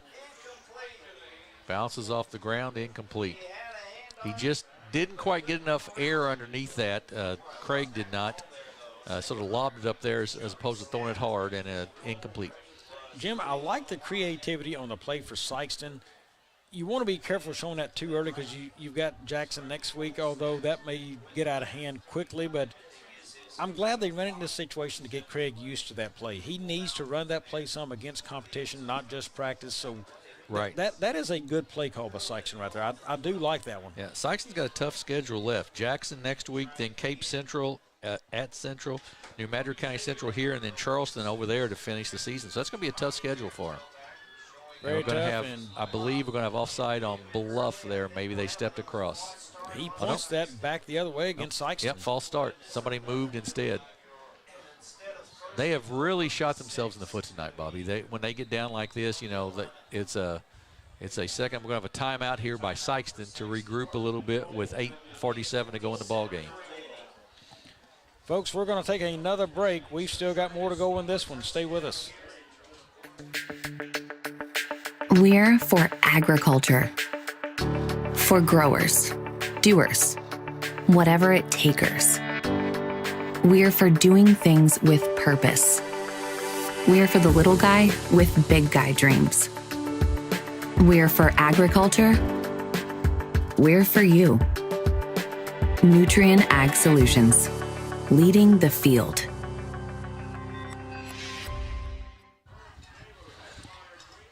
Jim, we are back. I believe this is the second or third time out on this drive right here, this possession. It's been an interesting set of downs in a 35-2 game. I think there's only one timeout maybe for each team, so they can only call one more. It is a school day tomorrow. I want to remind the coaches of that. So there will be these kids have to get up and go to class tomorrow morning. So 35-2. They may have study hall first hour, so they get to sit through that one. Let's hope so, yeah. Back when I was in school, that's when we used to either sleep or do our homework with study hall. You know, exactly right. We never took books home. That was against the rules. Exactly right. Here is Sherrard. He is hit immediately in the backfield by Bluff. Everybody who plays defensive line for Bluff and maybe a linebacker met him right there. Yes, they did. Yes, they did. So the timeout was no good as Bluff sniffed right through that one. Yeah, so it's going to bring up third down and goal now from about the 14-yard line. Sikeston needs to get a little bit more creative on this play. Yeah, you got to find a way to, you know, they've not been able to get outside very well, so they're going to have to throw something here, throw to the corner of the end zone maybe. Blitz coming from Poplar Bluff. Tough snap to handle as well, and he is taken down there. Big sack number 25, Logan Hyatt. He has had a heck of a night for Poplar Bluff. Well, they brought 7 people that time and only 5 blockers, so that's never going to work out very well. And just unable to get rid of the football, and now it brings up a fourth and goal from the 23. And still a good game plan by Bluff, you know, pressuring a young quarterback first weekend to start this year. Why not pressure this guy? You know, he's hesitated getting the ball out of his hands. Sure. I mean, just a very fine defensive effort tonight by Bluff. Well, and Bluff, I'm sure, would like to, throw a shutout here, basically defensively. They've scored 2 points, Sikeston has, but that was on a safety, so they'd like to not give up anything. Spread field here for Sikeston. Craig Rose, he throws it over the top, and that is caught there. Nice play. Connor Wallace, it's Riddle, I'm sorry. Yeah, but great tackle there by Soto to prevent that touchdown, because if Riddle gets past, it was smooth sailing in the end zone, but Soto caught him by the feet, brought it down, and bring up a turnover on downs. Turnover on downs, and I would figure, Jim, we're going to see a lot of ground game right now out of Poplar Bluff coming up. I would sure think so. I would think they would keep the ball pretty much on the ground and just try to not, that offensive line, second team offensive line, try to not hold, because that last series they had 2 or 3 holds, and I'm sure that offensive line had a discussion. Though I do see a couple of the big offensive starters back in there on the offensive line. Edmondson back at quarterback. He has got number 32. That is Christian Robertson at running back beside of him. Snap, handoff to Robertson, takes it up the middle, got a couple on the play. Looks about maybe 3. Yep, to about the 20, looks like. And like you said, I think you're going to see Poplar Bluff just keep the ball on the ground, try to get this clock to run off, get out without anybody getting hurt, and get on to next week. More than anything now for Bluff, just run your offense. Right. That's exactly right. Run the offense, run behind those hosses on the offensive line. Edmonds takes the snap again to Robertson. He's got it upfield again for maybe about a 4-yard gain this time. So it's going to be a 3rd and 1 for Bluff here. Yep, 3rd and 1. Good run by Robertson there. And once again, we've talked about it during the course of the game, but the offensive line and the defensive lines, the lines of Poplar Bluff really have controlled this football game. And that's been the huge difference in the game. They've not allowed Sikeston to get anything going offensively, and defensively they have been able to, on the offensive end for Bluff, they've been able to open up the holes they needed to and give McFarland, when he was in there, a lot of room. And that's a kid I've been impressed with. The McFarland kid really ran the ball well.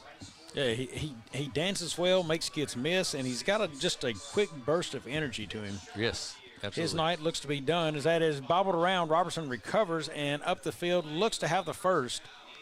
Well, that wasn't very pretty, but it was enough for a first down. So that's all that really matters right now is keep the clock running. And just that kind of night for Sykes, even on the bobble, you can't cause a fumble and get a recovery. Right, that's exactly right. It's been just a tough night all the way around for Sikeston.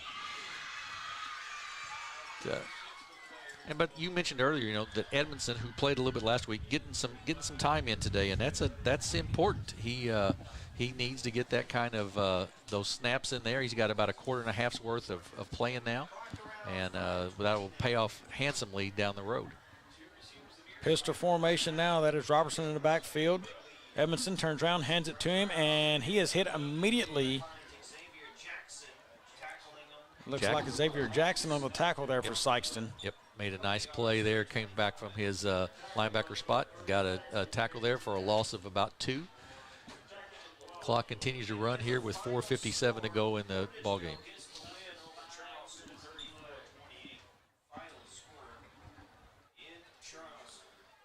Poplar Bluff spending as much time as they can here to get the play in and get it off. Jim, starting to feel of the cool breeze tonight, north wind blowing. Hate it from a guy up top, Josh. I know we got a couple other cameramen running around as well. Definitely a touch of fall in the air. Yes, there is. There is. That's another run straight up the middle, about a gain of 5 there for Bluff now. Just a reminder, next Friday night on the 30th, we'll be back in action on A-Court Media Networks in Kennett at Metz Cherry Stadium, where the Indians will be hosting the New Madrid County Eagles on Kennett's homecoming. A battle between the Class 3 Indians, who are ranked 10th in Class 3, and the Class 2 Eagles. Stay tuned for more upcoming events on all A-Court Media Networks as we move forward into the 2022-23 high school football season. Jim, any thoughts on that game next weekend? I think Kennett plays awful well at home. I'm going to say Kennett will probably get the job done.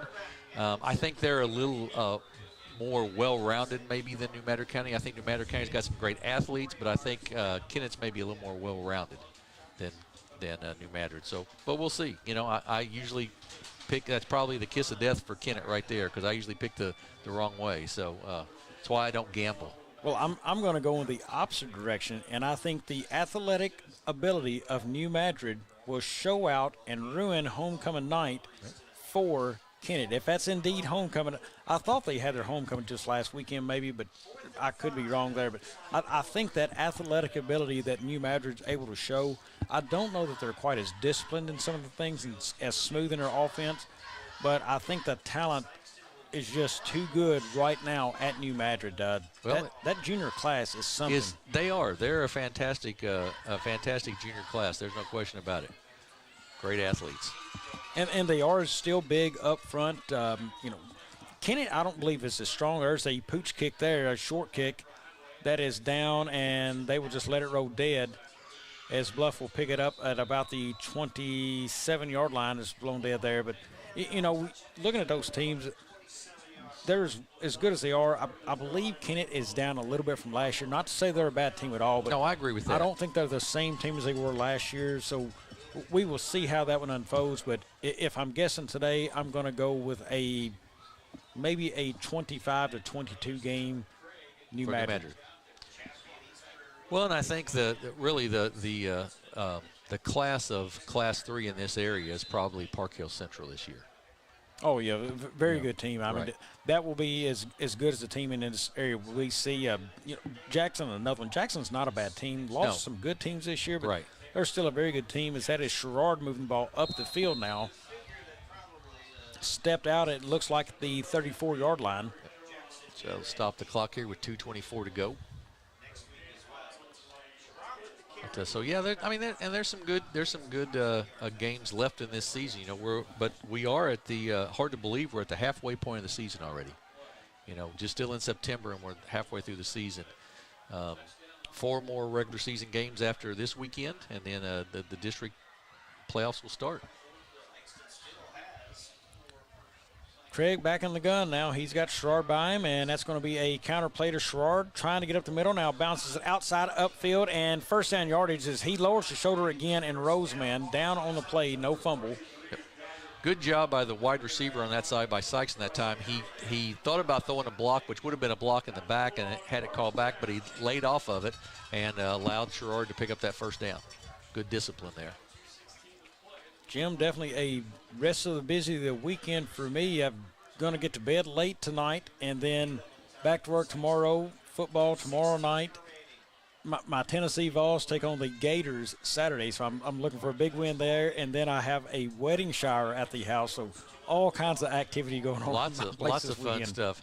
And I have grandkids coming in, so it's a big weekend at our house. You will be picking up messes all weekend long. It's okay. Those are the kind of messes that Grandpa, those are the kind of messes you like picking up. So we're pretty excited about it. I really had no intentions to see in the Stoddard County Fair, but I bet I do now. I bet I get to go. I wish you luck because I will not be in attendance this year. Yeah, well, yeah. I hadn't planned on it, but when the grandkids said they wanted to come and go, then all of a sudden that's what you do. That's what you do. Minute 34 to go here, and we'll just sort of run this one out as the Mules lead 35-2. Folks, I'm sorry the wind's blowing in across the mic there, a little feedback, but here is a hand goes to Sherrod. No, not to Sherrod, that's Craig Keeper. Nice play by Craig. Nice to see that. We talked about him making plays with the legs, and he does it there. Yeah, and that's I mean, I know it's the second team Poplar Bluff defense, but still, that's something we hadn't seen really all night, that he kept it and then took it outside. That was a nice run by Craig right there. So it's going to bring up a third and about 1 for the Bulldogs here as they try to run a little offense here with a minute 17 to go in the ball game. Poplar Bluff will pick up their first win of the season. This is the 100th matchup between Poplar Bluff and Sikeston, by the way. This will be the first win of the season for Poplar Bluff. Sikeston will be dropping to 1-5 on the season. Craig with the ball, hands it off to Sherrod. He gets the first down and about 5 or 6 more there inside of Poplar Bluff territory at the 46-yard line. Jim, thank you for covering me for there. No problem, man. No problem. I normally don't do that, but if I call for my kid to come in and I didn't know where he was, so had to take it. I understand that. No problem at all. And it's a first down for Sikeston here with a minute 6 to go in the football game. Jim, there's nothing like getting a call from your teenage kid, especially when they just turned 16 and you don't know if they were out driving or not. No, that is exactly right. Those are the kind of calls you got to take. Here is Craig. He's going to throw one up for Williams, and that's going to be picked. No, just dropped. Just dropped over there by the defensive back. Love the play call. A little late in the game. One I called for earlier to see Williams get that one-on-one ball. Yep. And good coverage out there by Poplar Bluff, too. Good coverage on the play. Well, that's just about going to wind this one up. 49.5 seconds left. Yep, as you mentioned, a little more fall-like weather. People out with jackets on tonight. Nice to get that little feel. Be a little chilly for my 9 o'clock golf group in the morning, but I imagine I'll live through it and play. See, that's what you're going to work. I'm playing golf. There's the joy of retirement right there. Well, I will be behind you here in several more years, I'll say. Here's the run, and that's not my favorite flag of the night because there's only 49 seconds left, Jim, but it is correct when false start. Yep. False start on Sikeston. That's exactly right. One of our officials in the area, Nate Watkins, just had a baby this week. I saw that. So congratulations to those guys. You never want to forget those folks when you see those things. And no, he's excited about it. So congratulations, Nate. Yep, exactly right. Exactly right.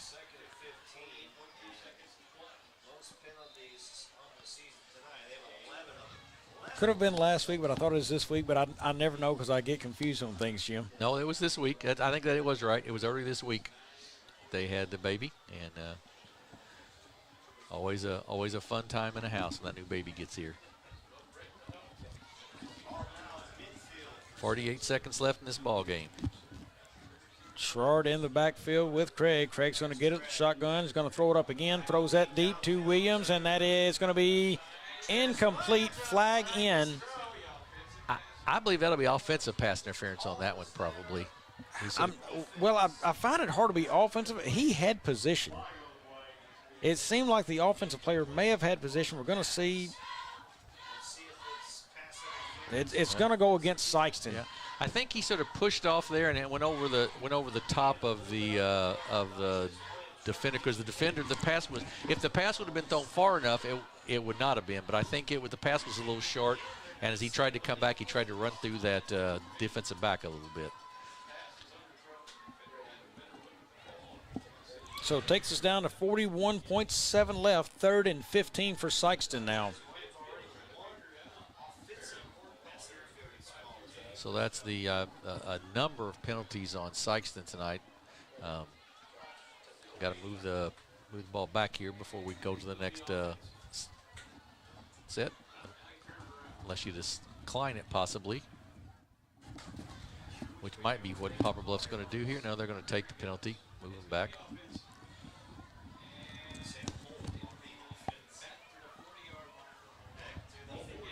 So 3rd and 25, or 2nd and 25 now for the Bulldogs.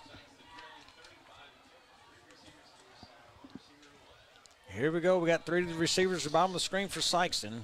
Craig likely in a passing situation again. He does. Blitz. He's going to roll near again. side. Throws it down and tipped and incomplete, intended for Heckemeyer. Yeah, I don't know if that was going to Heckemeyer or if that was going to Wallace, and Heckemeyer sort of thought it was coming to him. I'm not sure which. Poplar Bluff is basically on every play blitzing both linebackers. They're bringing 6 guys on almost every play. So 3rd and 25.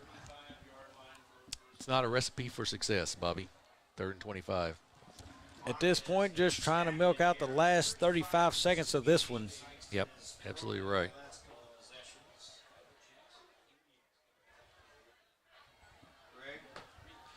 So here we go, 3rd 25.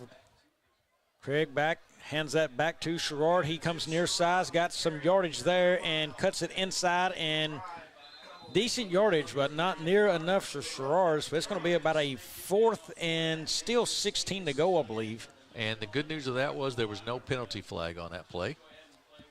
So I think we're going to call it a night here, I believe. We are going to call it a night here as the clock will run down, and that'll be a final. Well, folks, that is the final here. It is going to go 35 Poplar Bluff, 2 for the Bulldogs, as now Sikeston will drop to, I believe, 1-4 on the season, Jim. That now is correct. 1-4 for Poplar Bluff as well. That so is both teams right. in a win column on the season, but tonight Bluff gets the best of Sikeston. Tough matchup next week. As we said, Sikeston will be playing Jackson. Yes. That one will be an extremely tough one for Sikeston, as they are trying to break in a new quarterback. And not sure, I don't have the information right here on my hand where Bluff is at next week. Plays Fox at home next week. Fox out of St. Louis at home next week. So they're at home, so good for Bluff. Maybe they can get back and win column again next week. And we will be next week in Kennett, New Madrid and Kennett. Big matchup down there. That is one, folks, you will not want to miss on that one, as the A-Corp media will be live there next Friday night at 7. Yes, that'll be a real good one. And then the next week, I believe it is the A-Corp will be at Dexter, as the Dexter will take on Kennett that next week. So two good games the next 2 weeks on the A-Corp Media Network. You'll want to join us on Friday night. And for here, 35-2, Bluff gets the win. Jim, that's all we have really for this one to wrap that one up. Tough night for Sikeston. They'll regroup and hopefully have it together again next week. For Jim Riker,